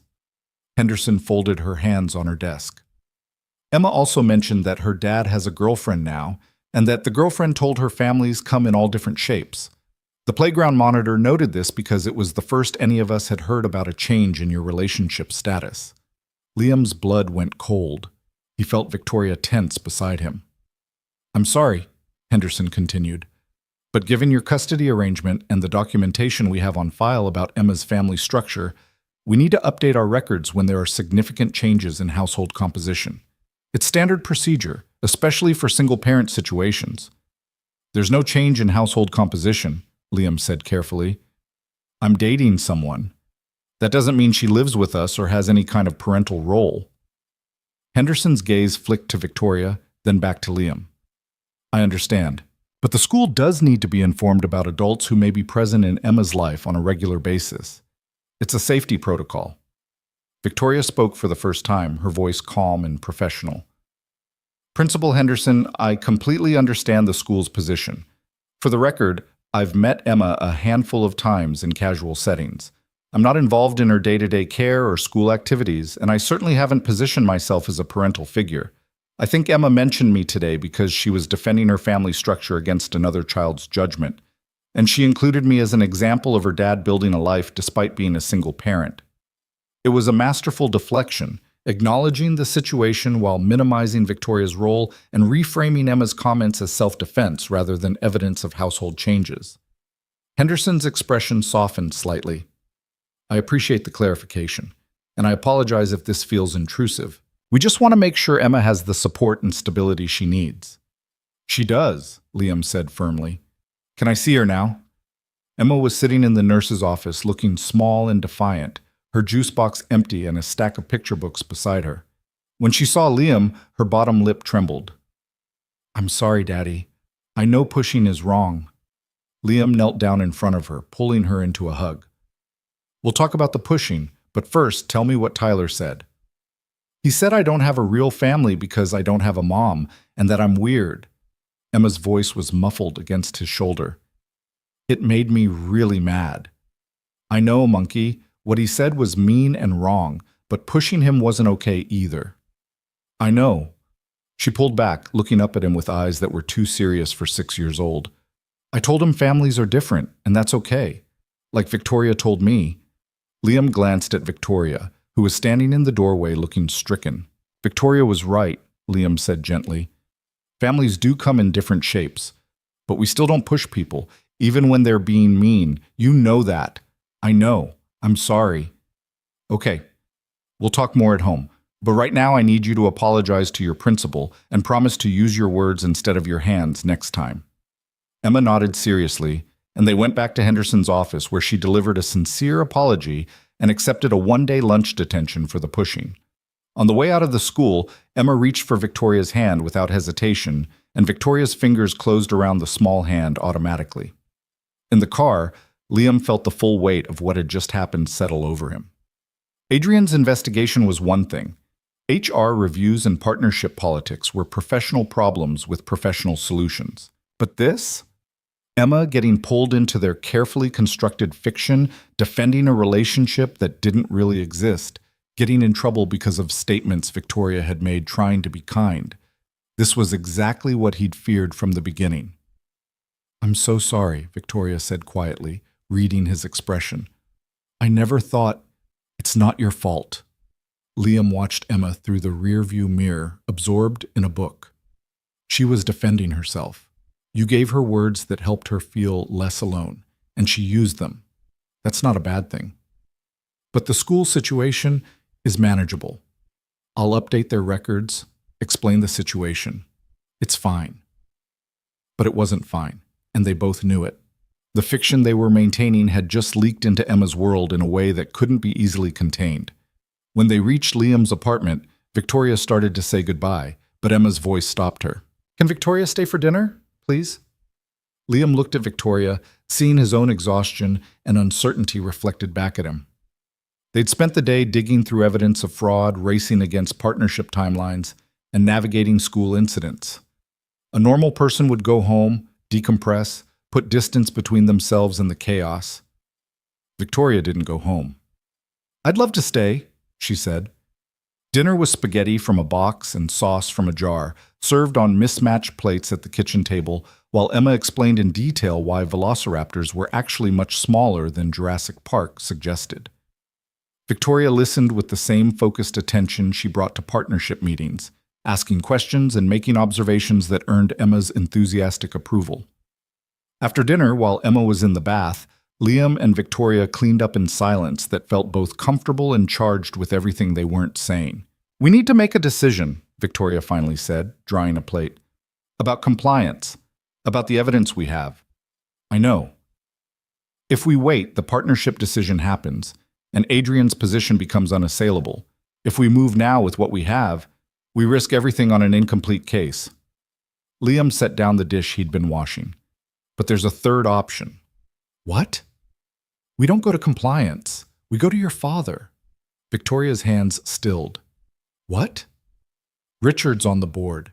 He has a fiduciary responsibility to investigate credible allegations of misconduct. If we present him with the evidence, the pattern of expense irregularities, the valuation inconsistencies, the undocumented consultants, he can't ignore it. My father will think we're making it up to sabotage Adrian's opposition to our relationship. Maybe at first, but your father got where he is by recognizing patterns and assessing risk. If we present this as a business concern rather than a personal vendetta, if we frame it as protecting Meridian's reputation rather than attacking Adrian, he might actually listen." Victoria's expression shifted from skepticism to calculation. "It's risky. If he doesn't believe us, we've shown our hand with nothing to back it up. And if he does believe us, we've just given him ammunition to stop Adrian without making it about you or your partnership." Victoria was quiet for a long moment, staring at the soapy water in the sink. "The Winter Gala is this Saturday. My parents will be there. So will Adrian, and most of the partnership committee. If we're going to do this, we do it at the gala. Public setting, impossible for Adrian to spin it as a private dispute." "That's insane." "No more insane than anything else we've done." Liam turned to face her fully. "Victoria, we've been playing defense since this started. Every move we've made has been reactive, dealing with HR, managing my supervisor, handling school incidents. It's time to stop reacting and start acting.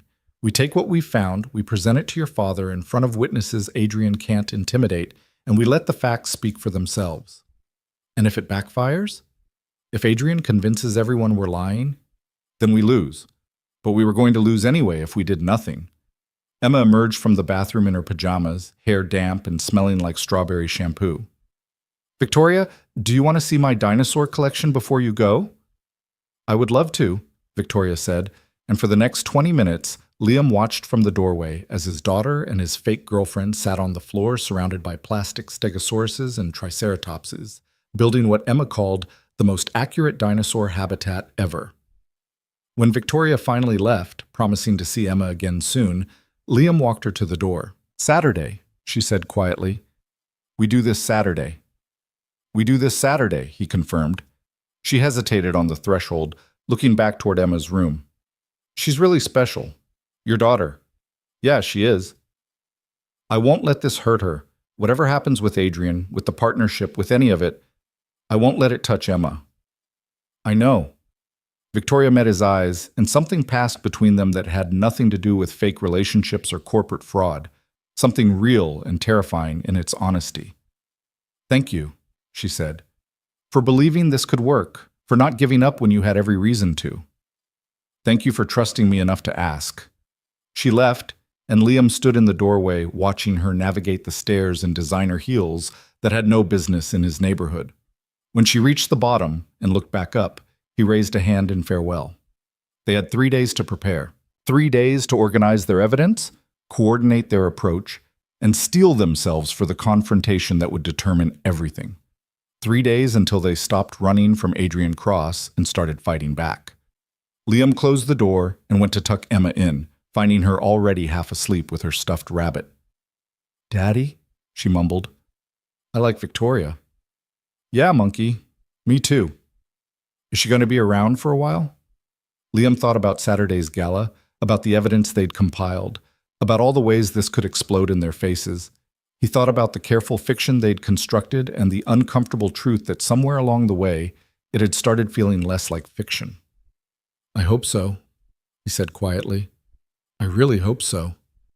Emma smiled sleepily and drifted off, and Liam sat in the darkened room thinking about the choice they'd made and the consequences waiting 3 days away. The next 3 days moved with the strange dual quality of racing forward while simultaneously dragging through molasses. Liam spent every spare moment organizing the evidence into a presentation that could withstand scrutiny. Expense reports cross-referenced with deal timelines, valuation discrepancies highlighted against market comparables, consultant payments traced through subsidiary accounts that shouldn't have existed. He worked late into the nights after Emma fell asleep, double-checking every connection, ensuring nothing could be dismissed as coincidence or misunderstanding. Victoria coordinated from her end, pulling additional documentation through channels that wouldn't trigger Adrian's attention. She requisitioned files under the guise of preparing for the partnership review, compiled board meeting minutes that referenced the deals in question, and quietly reached out to the firm's outside auditors with hypothetical questions about expense categorization that gave her a framework for what would constitute actual violations versus aggressive accounting. They met only twice during those 3 days, once in a coffee shop 3 blocks from the office where they could spread papers across a corner table without being overheard, and once in Liam's apartment after Emma was asleep, working side by side on his secondhand couch while the city hummed beyond the windows. "This section on the Patterson acquisition," Victoria said during that second meeting, tapping her pen against the document spread across Liam's coffee table. "The valuation jump is documented, but the justification memo is signed by someone named Robert Chen. I can't find any record of him being retained as a consultant." Liam pulled up the master spreadsheet he'd been maintaining. "Robert Chen appears on 3 deals. No engagement letters, no formal contracts, just expense reimbursements and one-time payments categorized as advisory fees. Total compensation across all 3 deals is about $80,000. "Let me check something." Victoria opened her laptop, fingers flying across the keyboard. After a moment, her expression hardened. "Robert Chen is Melissa Chen's father. He's a retired pharmaceutical executive with no current business registrations or consulting credentials. So Adrian was paying his girlfriend's father for phantom consulting work, and using those payments to justify valuation increases that benefited Adrian's deal performance metrics." Victoria sat back, running her hands through her hair. "This is worse than I thought. It's not just expense fraud. It's a whole ecosystem of conflicts designed to inflate his track record." Liam studied the numbers, feeling the weight of what they'd uncovered settle over him. "If we're right about this, Adrian's entire reputation at Meridian is built on manufactured success. Every deal he's closed in the past 3 years has hidden subsidies or inflated valuations that make his performance look better than it actually is. Which explains why he's so desperate to control the partnership structure. If anyone does a legitimate audit of his work, the whole thing collapses." and why he needs your voting shares. With enough control, he can block any investigation into his past deals. They worked until nearly 2 in the morning, refining their presentation until it told a clear, damning story. When Victoria finally left, exhaustion evident in every line of her body, Liam stood at the window watching her car disappear into the night and wondered if they were about to save themselves or destroy everything they'd been trying to protect. Friday at the office was agony. Liam went through the motions of his regular work, responding to emails about the healthcare merger and attending a team meeting where Dale reminded everyone about billable hour targets.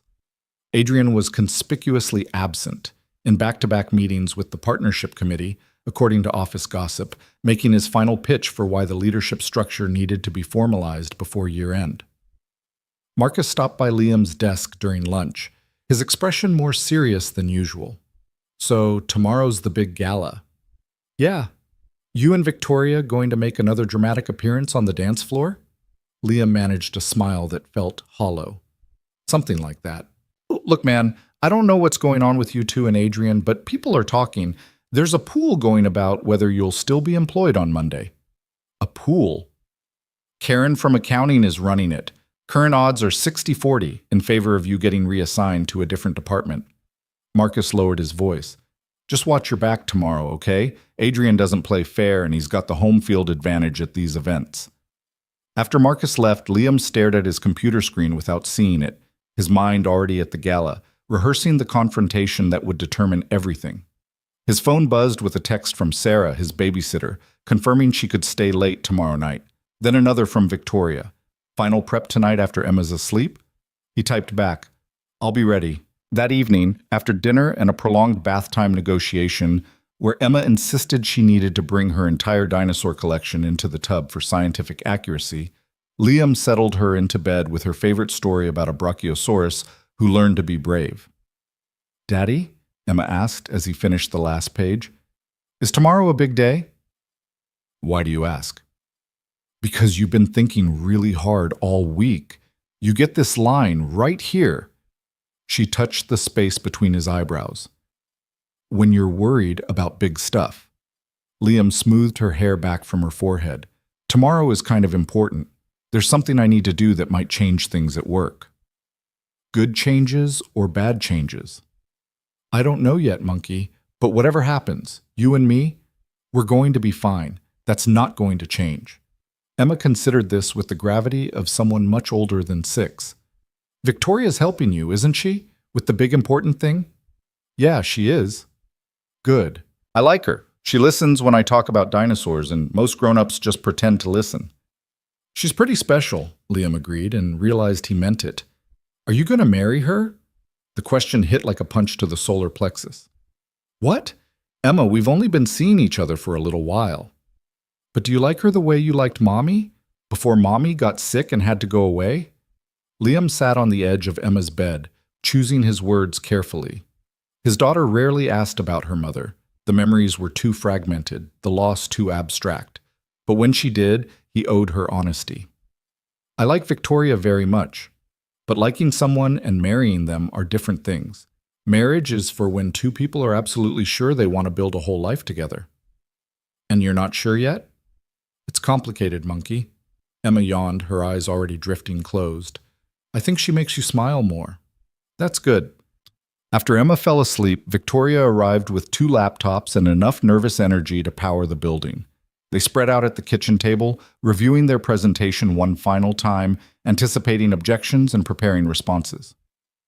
"Your father's going to question the expense report analysis," Liam said, highlighting a section. "He'll want to know if there's a legitimate business justification we're missing." And we tell him we considered that. We cross-referenced Adrian's expenses with comparable partner spending, and his entertainment budget is 3 times higher than anyone else's, with most of it concentrated around deal closings. What about the valuation consultants? He'll ask why we think they're fraudulent rather than just unconventional. Because none of them have verifiable credentials in the relevant industries, and several have direct personal connections to Adrian. It's not unconventional, it's nepotistic at best and fraudulent at worst.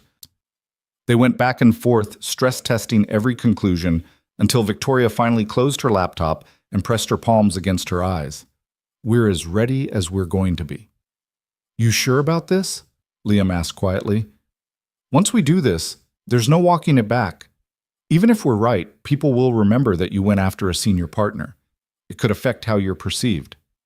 Victoria lowered her hands, meeting his gaze with something fierce and determined burning in her eyes. Adrian's been positioning himself to control my future since before I made junior partner. He's used his influence to isolate me, limited my access to certain clients, and tried to force me into a marriage that would serve his ambitions. I'm done being managed. If people judge me for fighting back, that says more about them than it does about me. Okay then. Liam reached across the table, covering her hand with his. We do this together. Her fingers curled around his, gripped tight and almost desperate. Thank you for all of it. For believing me when I asked for help, for not walking away when this got complicated, for being willing to risk your career to help me fight. You don't have to keep thanking me. Yes, I do. Because most people wouldn't have done what you've done. They would have calculated the risk and decided I wasn't worth it.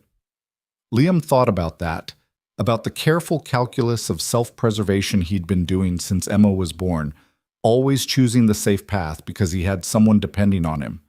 And somehow, this deeply unsafe choice to stand beside Victoria had started to feel like the only path that made sense. You were worth it, he said simply. Something shifted in Victoria's expression, surprise melting into something softer and more vulnerable. She stood abruptly, gathering her laptop. I should go. Big day tomorrow. Victoria. I'll see you at the gala, 7 o'clock. Don't be late. She left quickly, and Liam sat alone at his kitchen table, wondering when exactly the lines between performance and reality had started to blur beyond recognition. Saturday arrived with cruel brightness, clear skies, crisp winter air, the kind of day that belonged in a tourism brochure rather than framing a potential career-ending confrontation. Liam took Emma to the Natural History Museum as promised, letting her lead him through the dinosaur exhibit while he tried not to think about the evening ahead. She was delighted by the apatosaurus skeleton, devastated to learn that velociraptors had feathers, and utterly convinced that paleontology was definitely going to be her future career. Can we come back next week? She asked as they left, clutching a stuffed stegosaurus from the gift shop that Liam really couldn't afford but couldn't deny her. We'll see, monkey. Depends on how work goes. The big important thing?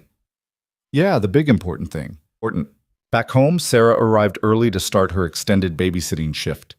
Emma was already in pajamas, curled up on the couch with her new dinosaur and a movie about talking animals that she'd seen approximately 40 times.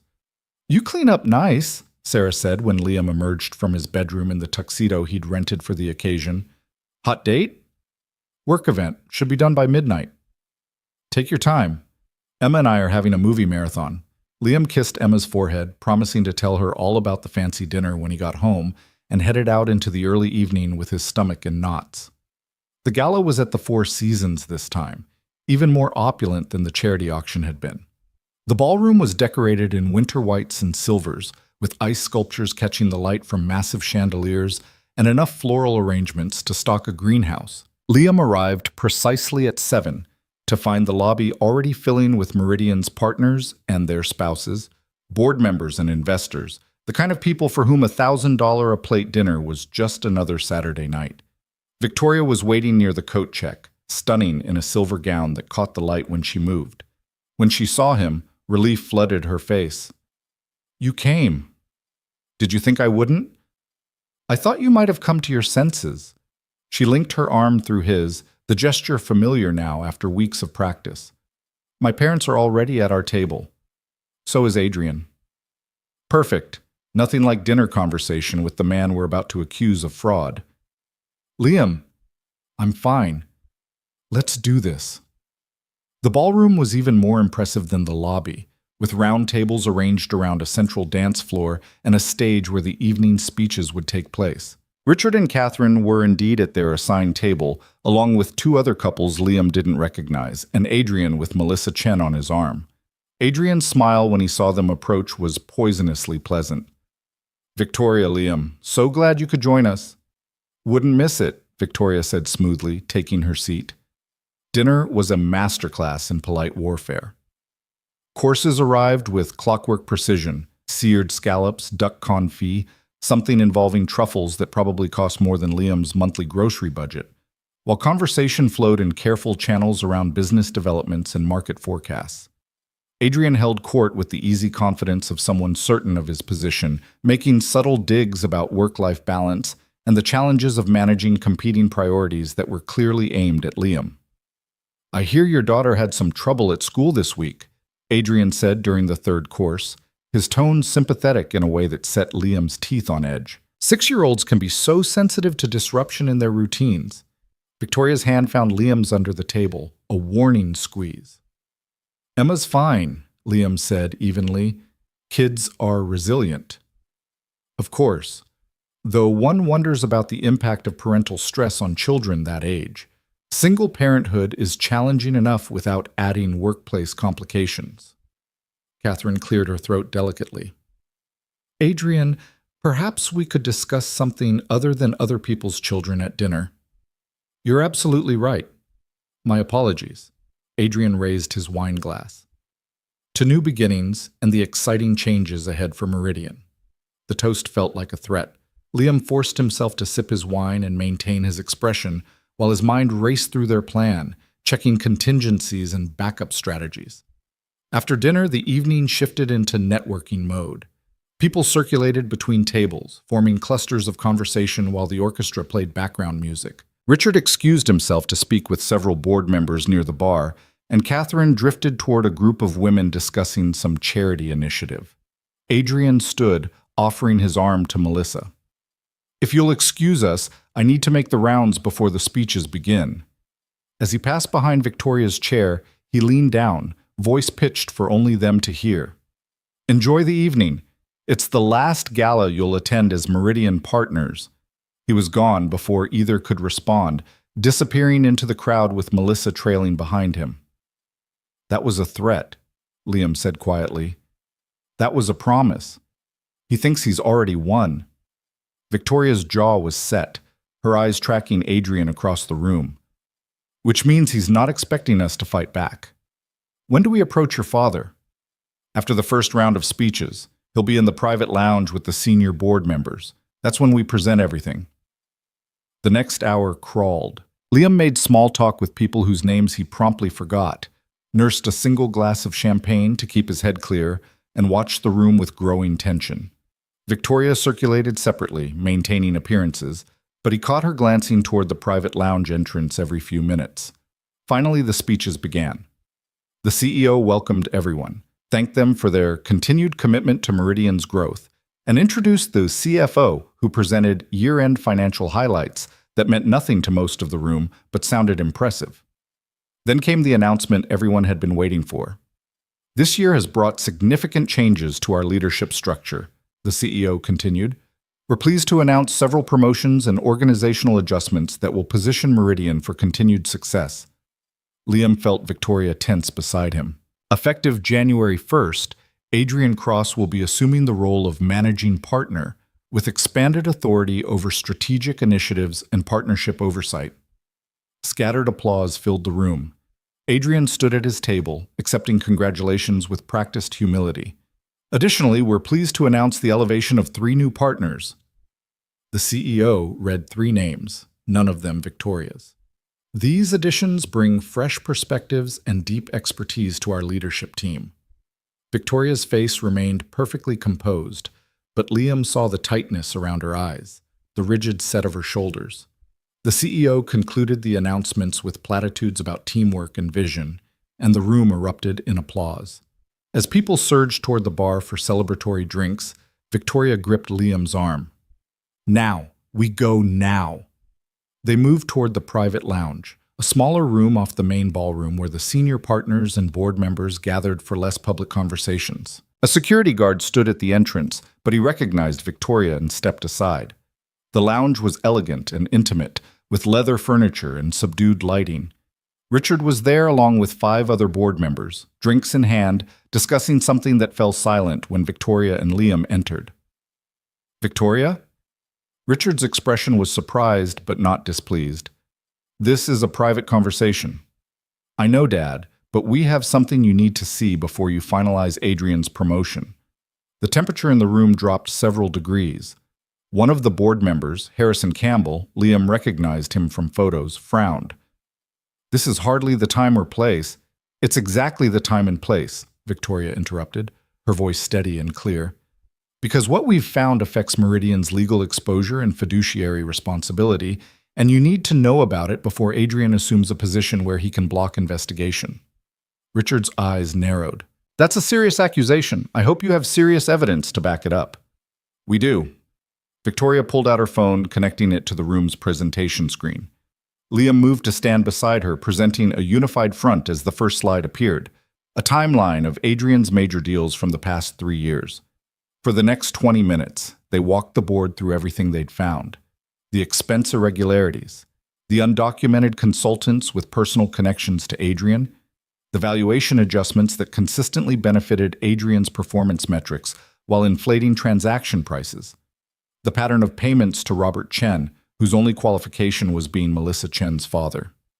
Harrison Campbell interrupted several times with pointed questions.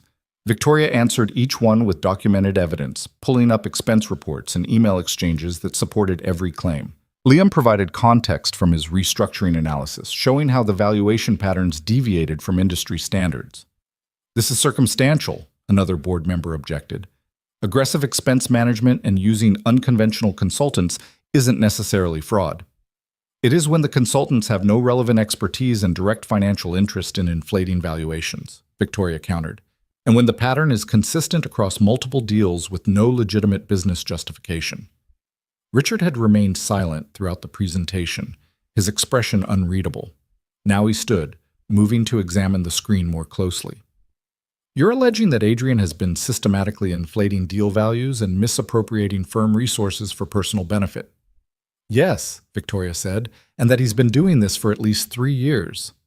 Potentially longer. We only analyzed deals we could access without triggering his attention."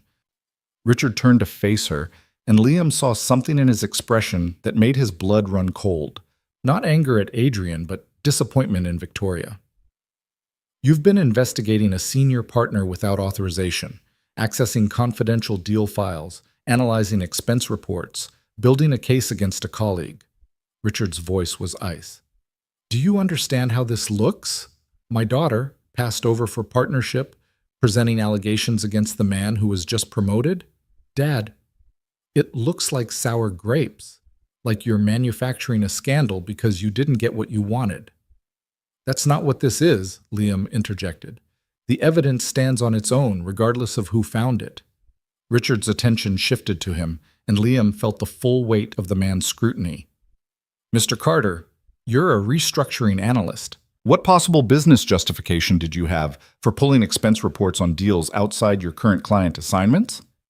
"I was conducting comparative analysis for the healthcare merger.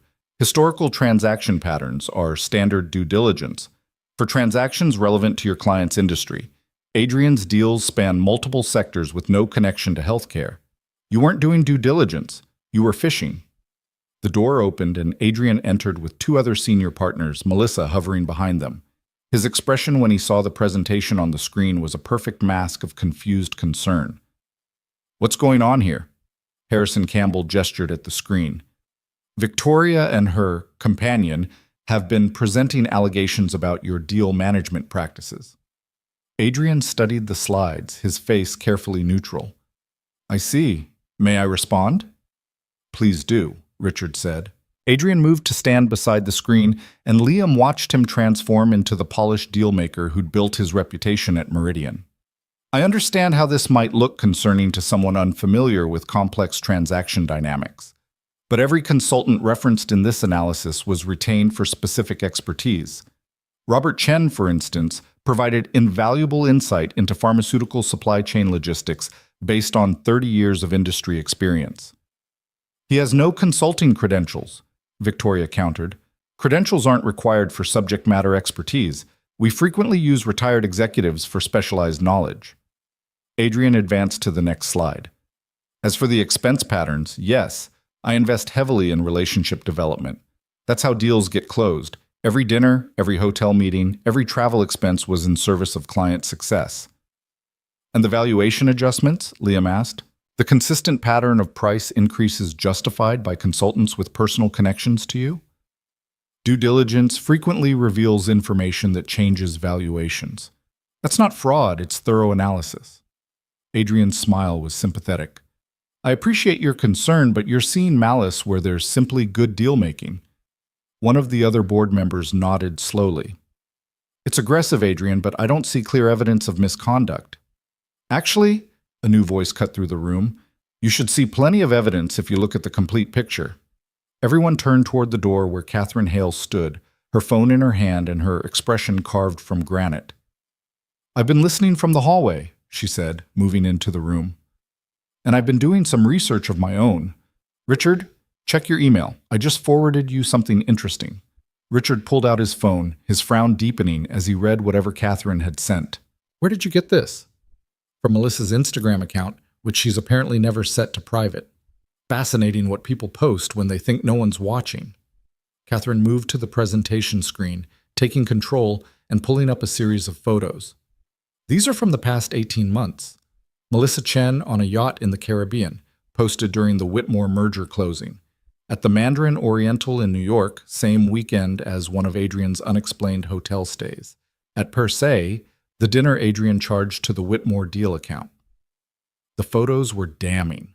Melissa posed against luxury backdrops, tagged with locations and dates that aligned perfectly with Adrian's expense reports. She's my girlfriend, Adrian said, but his voice had lost some of its confidence.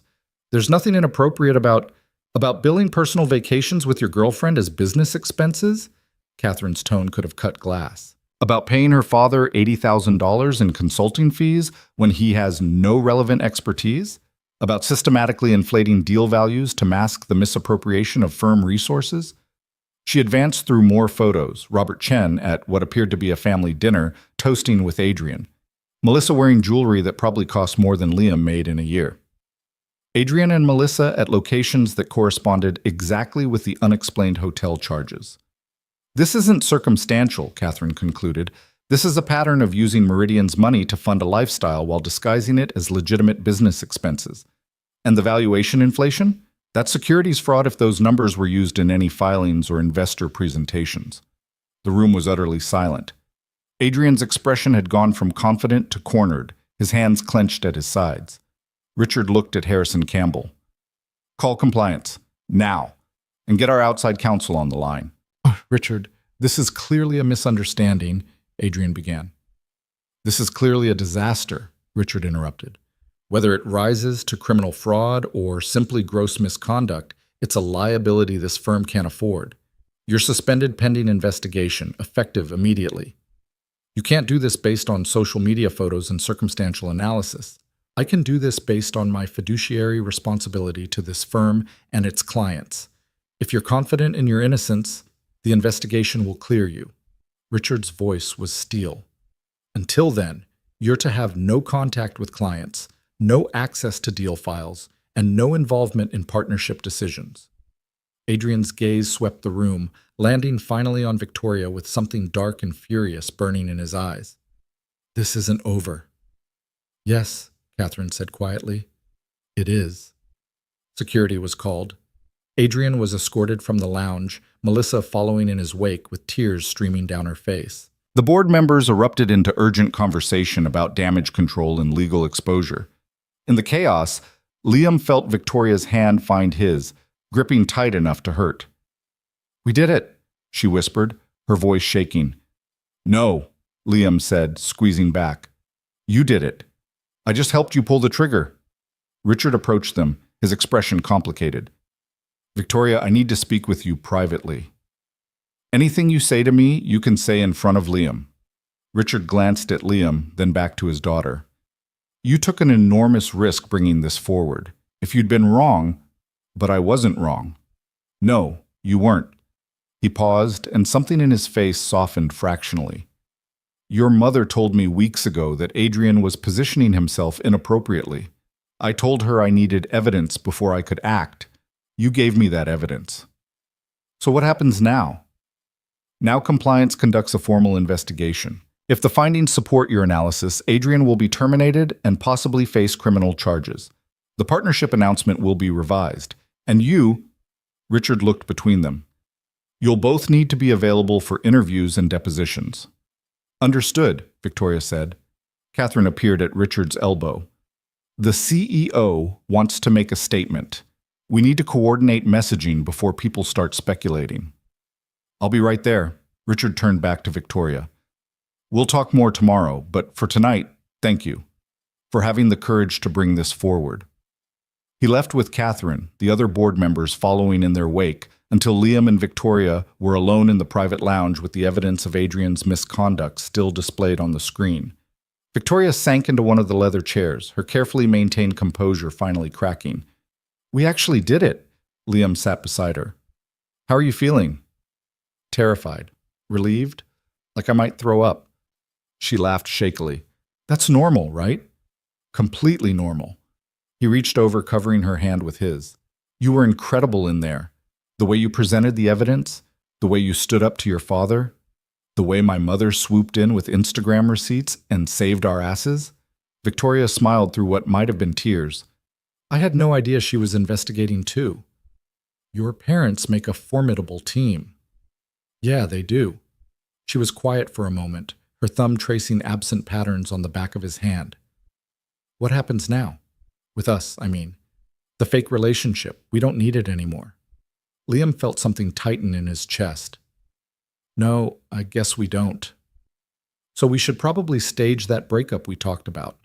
Mutual, amicable, just like we planned. Probably. Neither of them moved.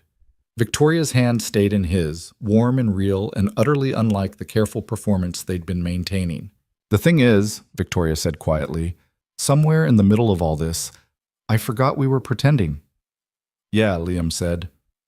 Me too. She looked up at him, and the vulnerability in her eyes took his breath away. Emma told you she liked me, didn't she? How did you know? Because she told me the same thing. When you were tucking her in on Wednesday, she came back out and said she hoped I'd stay around because you smiled more when I was there. Victoria's voice cracked slightly, and I realized I hoped I'd stay around too. Not because of Adrian or the partnership or any of it. Just because being with you, being with both of you, feels right in a way nothing else has in a very long time. Liam's heart was hammering against his ribs. Victoria, I know this is crazy. I know we built this relationship on lies and necessity, and we barely know each other outside of corporate fraud investigations. But I also know that when you showed up at my townhouse with your toolbox and your patience and your ridiculous integrity, you changed everything. She took a shaky breath. So I guess what I'm asking is, would you want to try this for real? No performance? No timeline? Just us figuring out what this could be. Liam thought about all the reasons to say no. The complications at work, the risk to Emma's stability, the fact that Victoria lived in a completely different world with different expectations and different challenges. He thought about playing it safe, protecting himself and his daughter, choosing the careful path. And then he thought about the way Victoria had listened to Emma explain dinosaurs like it was the most important conversation in the world. The way she'd stood in front of the board and fought for what was right, even when it would have been easier to walk away. The way she made him feel like maybe he was worth more than just surviving. Yes, he said, I want to try this for real. Her smile was brilliant and terrified and absolutely beautiful. Yeah? Yeah? He stood, offering his hand. Come on, let's get out of here before anyone else tries to make speeches. They left the Four Seasons together, trading the ornate ballroom for the cold clarity of the Chicago night. Victoria's town car was waiting, but she waved the driver off. Let's walk for a bit, she said, and Liam agreed because the night felt too significant to rush through. They walked along Michigan Avenue, the lights from the shop windows casting patterns on the sidewalk, talking about everything and nothing. Emma's dinosaur obsession, Victoria's relief that the Adrian situation was finally over, Liam's plans to maybe take some weekend carpentry courses if he could afford them, Victoria's admission that she had no idea what happened next with her career, but for the first time in years, she felt like she could make choices instead of just reacting to other people's agendas. When they reached the river, Victoria stopped, looking out over the dark water. My parents are going to want to have dinner again, she said. With you, for real this time. I can handle that. And Emma, we'll need to talk to her. Make sure she understands that this is real now, that I'm not just Daddy's friend from work anymore. She'll probably just ask if you're going to move in and bring your own dinosaurs." Victoria laughed, the sound carrying across the water. "I don't have any dinosaurs." "We'll fix that. Emma's very generous about sharing her collection with people she likes." They stood there in the cold, watching the city lights reflect off the river, and Liam felt something settle in his chest, not the careful calculation he'd been doing for years, but something quieter and more certain. "I should get home," he said finally. "Sarah's been with Emma for hours, and I promised I'd be back by midnight." "Okay." Victoria didn't move. "Liam." "Yeah?" "Thank you for everything, for being exactly who you are when I needed someone exactly like you." He kissed her then, there on the bridge with the city sprawling around them, and it felt nothing like the careful performance they'd been maintaining. It felt like beginning something real with someone worth fighting for. When they finally pulled apart, Victoria's eyes were bright with something that might have been tears or might have been hope. "See you tomorrow?" she asked. "See you tomorrow," he confirmed. "For real this time." Liam made it home at 11:45, finding Sarah on the couch with her textbook spread around her and Emma's sleeping form tucked under a blanket beside her. The babysitter looked up when he entered, taking in what must have been a different expression than he'd left with. "Good night?" she asked, closing her chemistry book. "Yeah," Liam said, and meant it. "Really good night." After Sarah left with payment and genuine thanks, Liam carried Emma to her bedroom, settling her into bed without waking her. She mumbled something about pterodactyls in her sleep, and he smoothed her hair back before heading to his own room, feeling the weight of the evening settle over him in waves, exhaustion and exhilaration, and the strange, uncertain hope of something real beginning. His phone buzzed as he was changing out of the tuxedo. "Victoria. Made it home. Still can't quite believe today happened." He typed back, "Believe it. You were brilliant. We were brilliant. Together." Liam stared at that word, together, and felt something shift in his understanding of what the next months might hold. They'd stopped performing and started building something genuine, but the foundations were still shaky, constructed on weeks of carefully maintained fiction. Converting that into something sustainable would take work, honesty, and navigating complications they'd only begun to understand. But for tonight, he let himself believe it was possible. Sunday morning arrived with Emma bouncing on his bed at 7:30, demanding pancakes and updates about the fancy party. Liam obliged on both counts, making chocolate chip pancakes while describing the ice sculptures and the fancy dinner in terms a 6-year-old could appreciate. "Did you dance with Victoria again?" Emma asked around a mouthful of pancake. "Not this time, but we talked a lot about important stuff." "Like what?" Liam flipped another pancake, choosing his words carefully. "Like how sometimes when grown-ups start out as friends, they realize they want to be more than friends. And we decided we want to try that, for real, not just for work events." Emma considered this with the gravity she applied to all important dinosaur-related decisions. "So she's your actual girlfriend now? Not just pretend?" The question caught him off guard. "You knew it was pretend?" "Daddy, I'm 6, not stupid. You smiled differently when she was around at first, like you were acting in a school play. But then you started smiling real smiles." She took another bite. "I like the real smiles better." Liam sat across from her, astounded by his daughter's perceptiveness. "You're way too smart for your own good, monkey." "I know. So is Victoria going to come over more? Because I have more dinosaurs to show her, and she promised we could go to the museum again." "Yeah, she's going to come over more. But Emma, this is new, and we're figuring it out as we go. That means sometimes things might be confusing or change. Is that okay?" Emma shrugged with the resilience of someone who'd already learned that family came in different shapes. "As long as you keep smiling the real way." The rest of Sunday passed in comfortable domesticity. Laundry, grocery shopping, helping Emma with a dinosaur diorama for school that involved far too much glitter. Victoria texted periodically with updates about the compliance investigation, which was apparently moving with impressive speed now that the board was involved. Adrian had been officially suspended, his access to all firm systems revoked, and outside counsel had been retained to conduct an independent review of his deal history. Monday morning, Liam walked into Meridian Capital expecting chaos.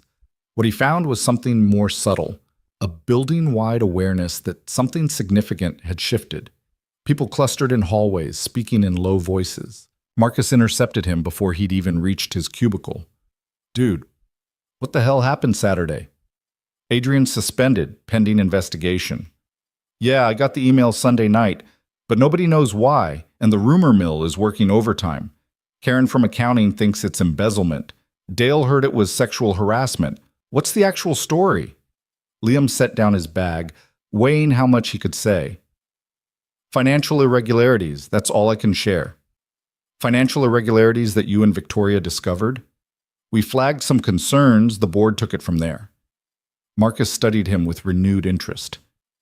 "You know the new betting pool is about whether you get promoted or fired for this, right?" "That's comforting."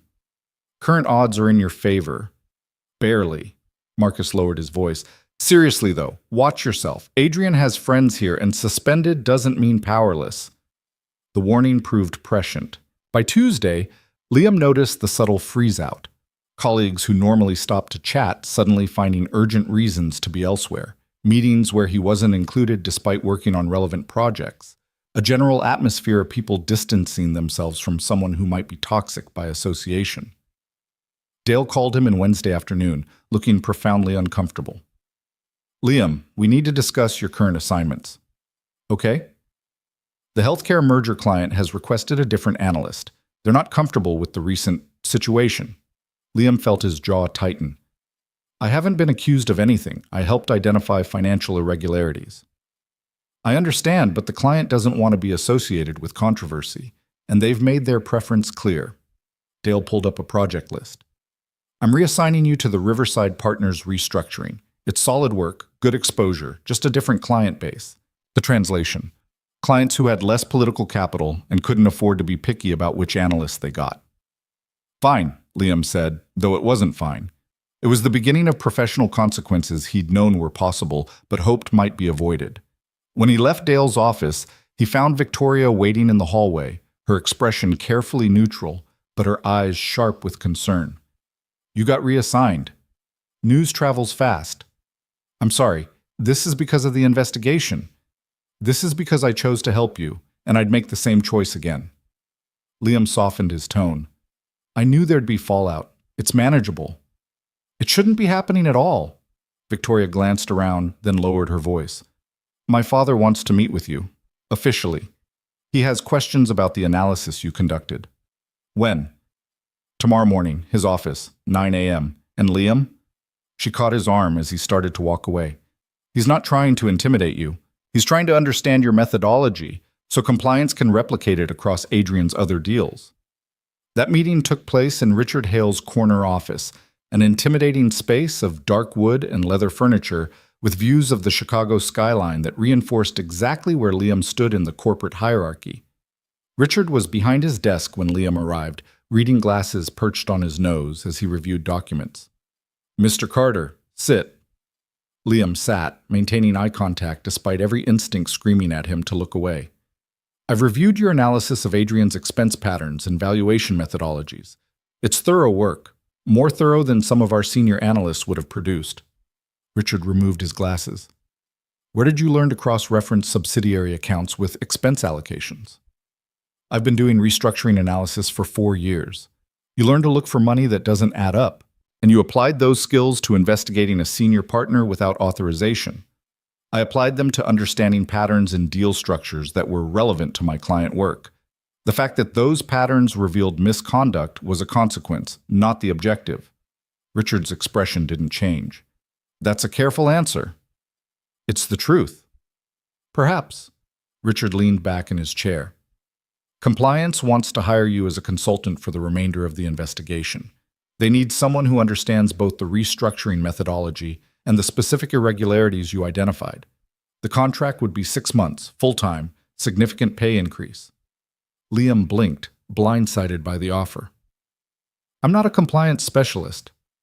"No, but you're someone who found what everyone else missed because you asked the right questions.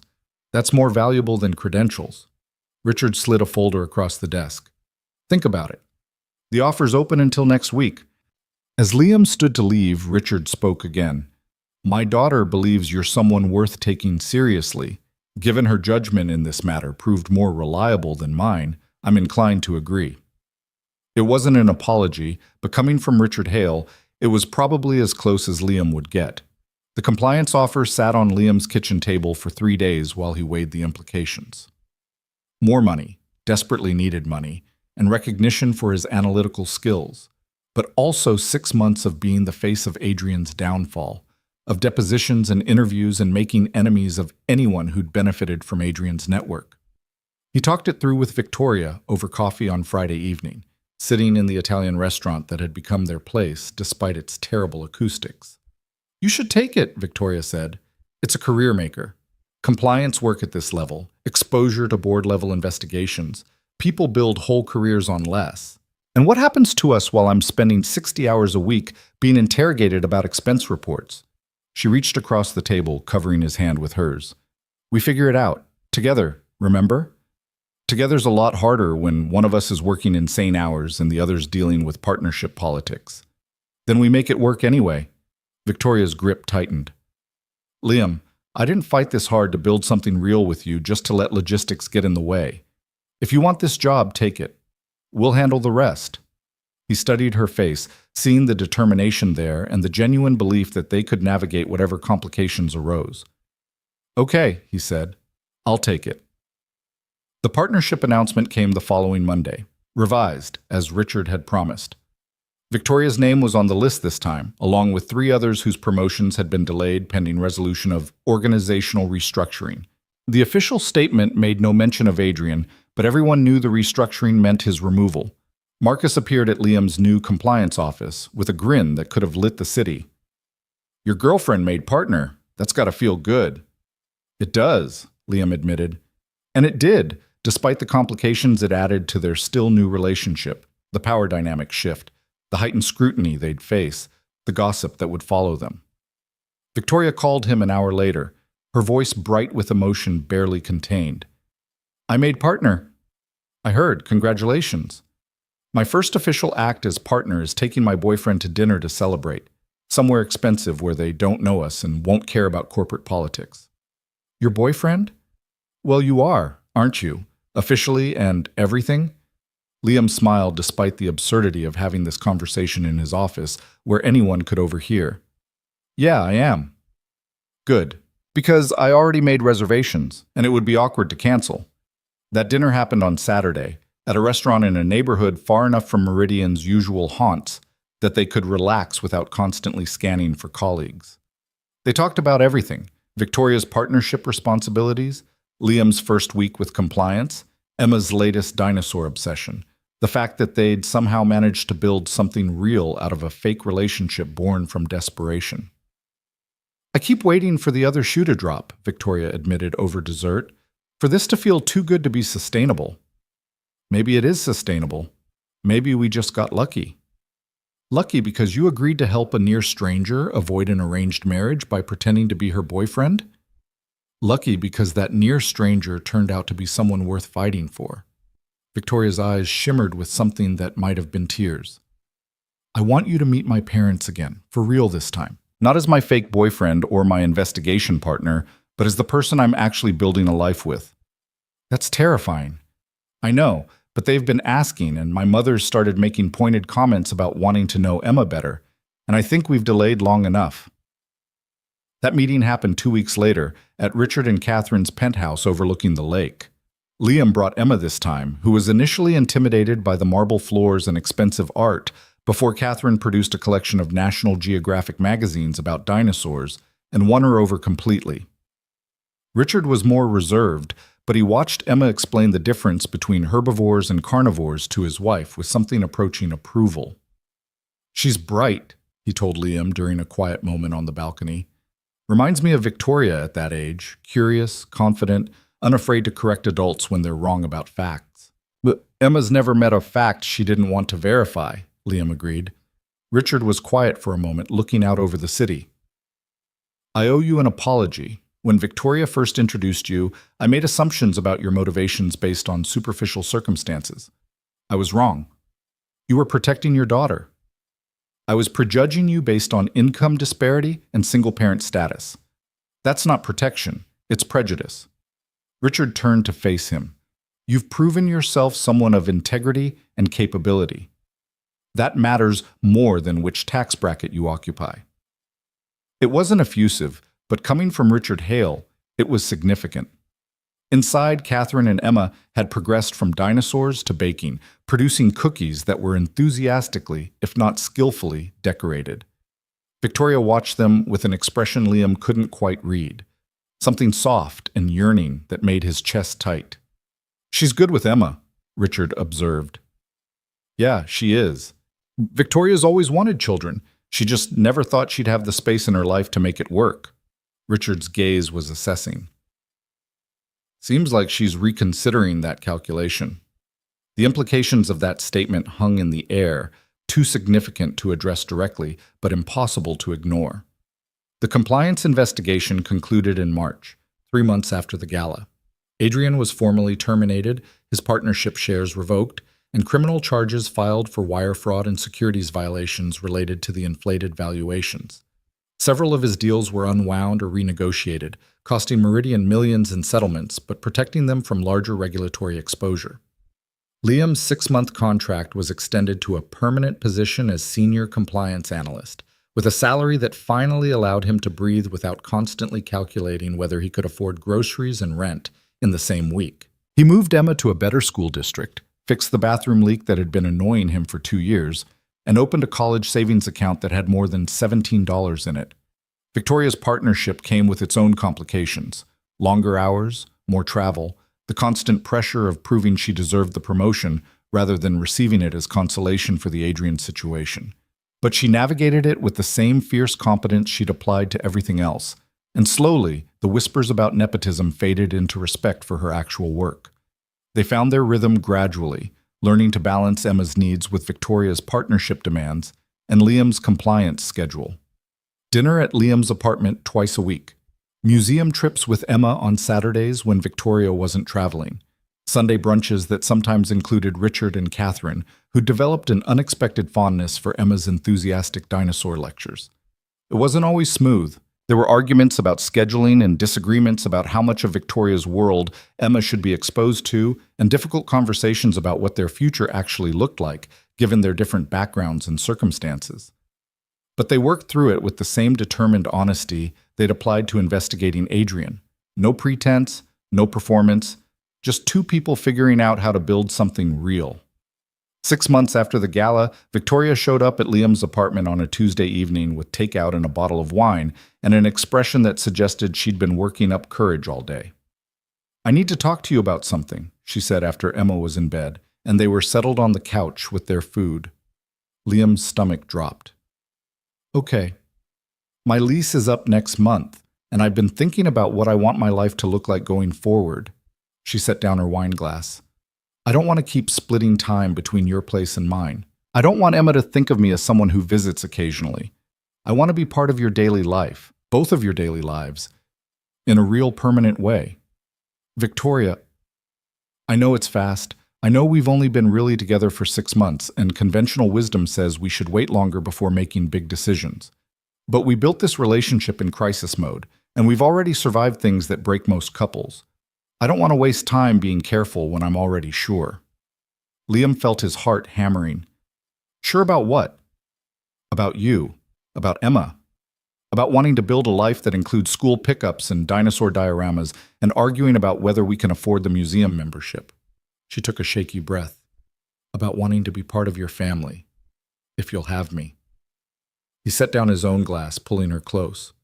Are you asking to move in? I'm asking if you'd consider letting me be a real part of Emma's life. A parental figure eventually, if that's something you both want. I know it's complicated, and I know I don't have any legal claim, but yes. Victoria pulled back to look at him. Yes? Yes, I want you to move in. Yes, I want you to be part of Emma's life in whatever capacity feels right. Yes to building something permanent instead of careful. He smiled at her stunned expression. Was that not clear? I thought you'd need time to think about it. I've been thinking about it for months. Every time you leave, every time Emma asks when you're coming back, Every time I wake up alone and wish you were there.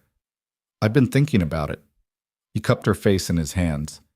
You're already family, Victoria. Has been since the night you stood up to your father with evidence of fraud because you believed it was right. We're just making it official. Her laugh was shaky and bright.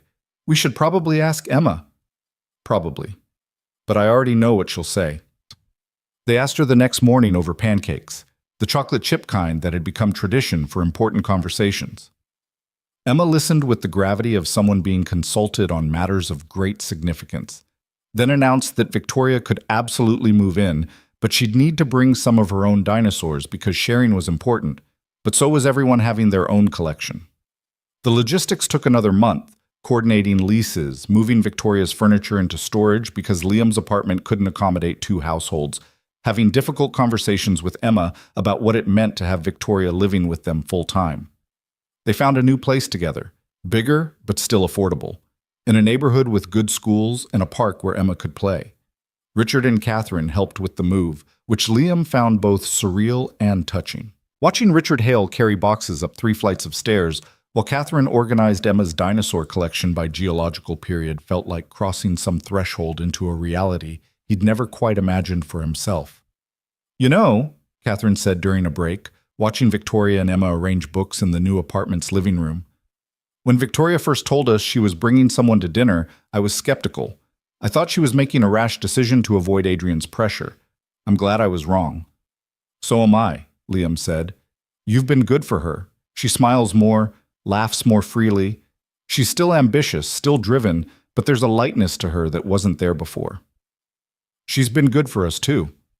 Emma's never had... Liam paused, emotion catching in his throat. She's never had someone who chose to be in her life. Her mother didn't choose to leave, but she did leave. Having Victoria choose to stay, to be present, to show up for school events and dinosaur emergencies, it matters. Catherine squeezed his shoulder with maternal warmth. You're a good father, Liam, and you found yourself a good partner. Don't let anyone tell you that unconventional beginnings mean the ending can't be happy. A year after the gala, Meridian Capital held its annual winter event at the Four Seasons.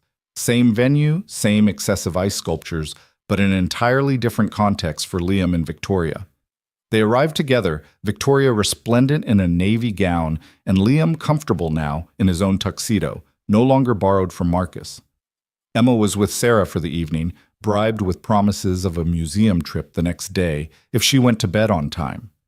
Before they'd left, she'd made Victoria promise to dance with Liam at least twice, and to bring home one of the fancy desserts if possible. The ballroom was filled with familiar faces, colleagues who'd watched the Adrian drama unfold, board members who'd overseen the investigation, partners who'd initially been skeptical of Victoria's promotion but had since been won over by her performance. The whispers that followed them now were different: respect instead of speculation, interest instead of judgment. Marcus found them near the bar, grinning widely. Look at you two. Actual couple at an actual work event. How's it feel to be legitimate? Exhausting, Victoria said, but worth it. Heard through the grapevine that compliance is expanding and they're looking for a department head. You applying, Liam? Maybe. Still deciding if I want to commit to management or stay hands-on with investigations. Either way, you've come a long way from the guy building my bookshelves for beer money. Marcus raised his glass. To unconventional career paths and relationships that shouldn't work but do anyway. They toasted, and Liam felt the weight of the past year settle over him, the fear and the risk and the moments when everything could have fallen apart, but somehow didn't.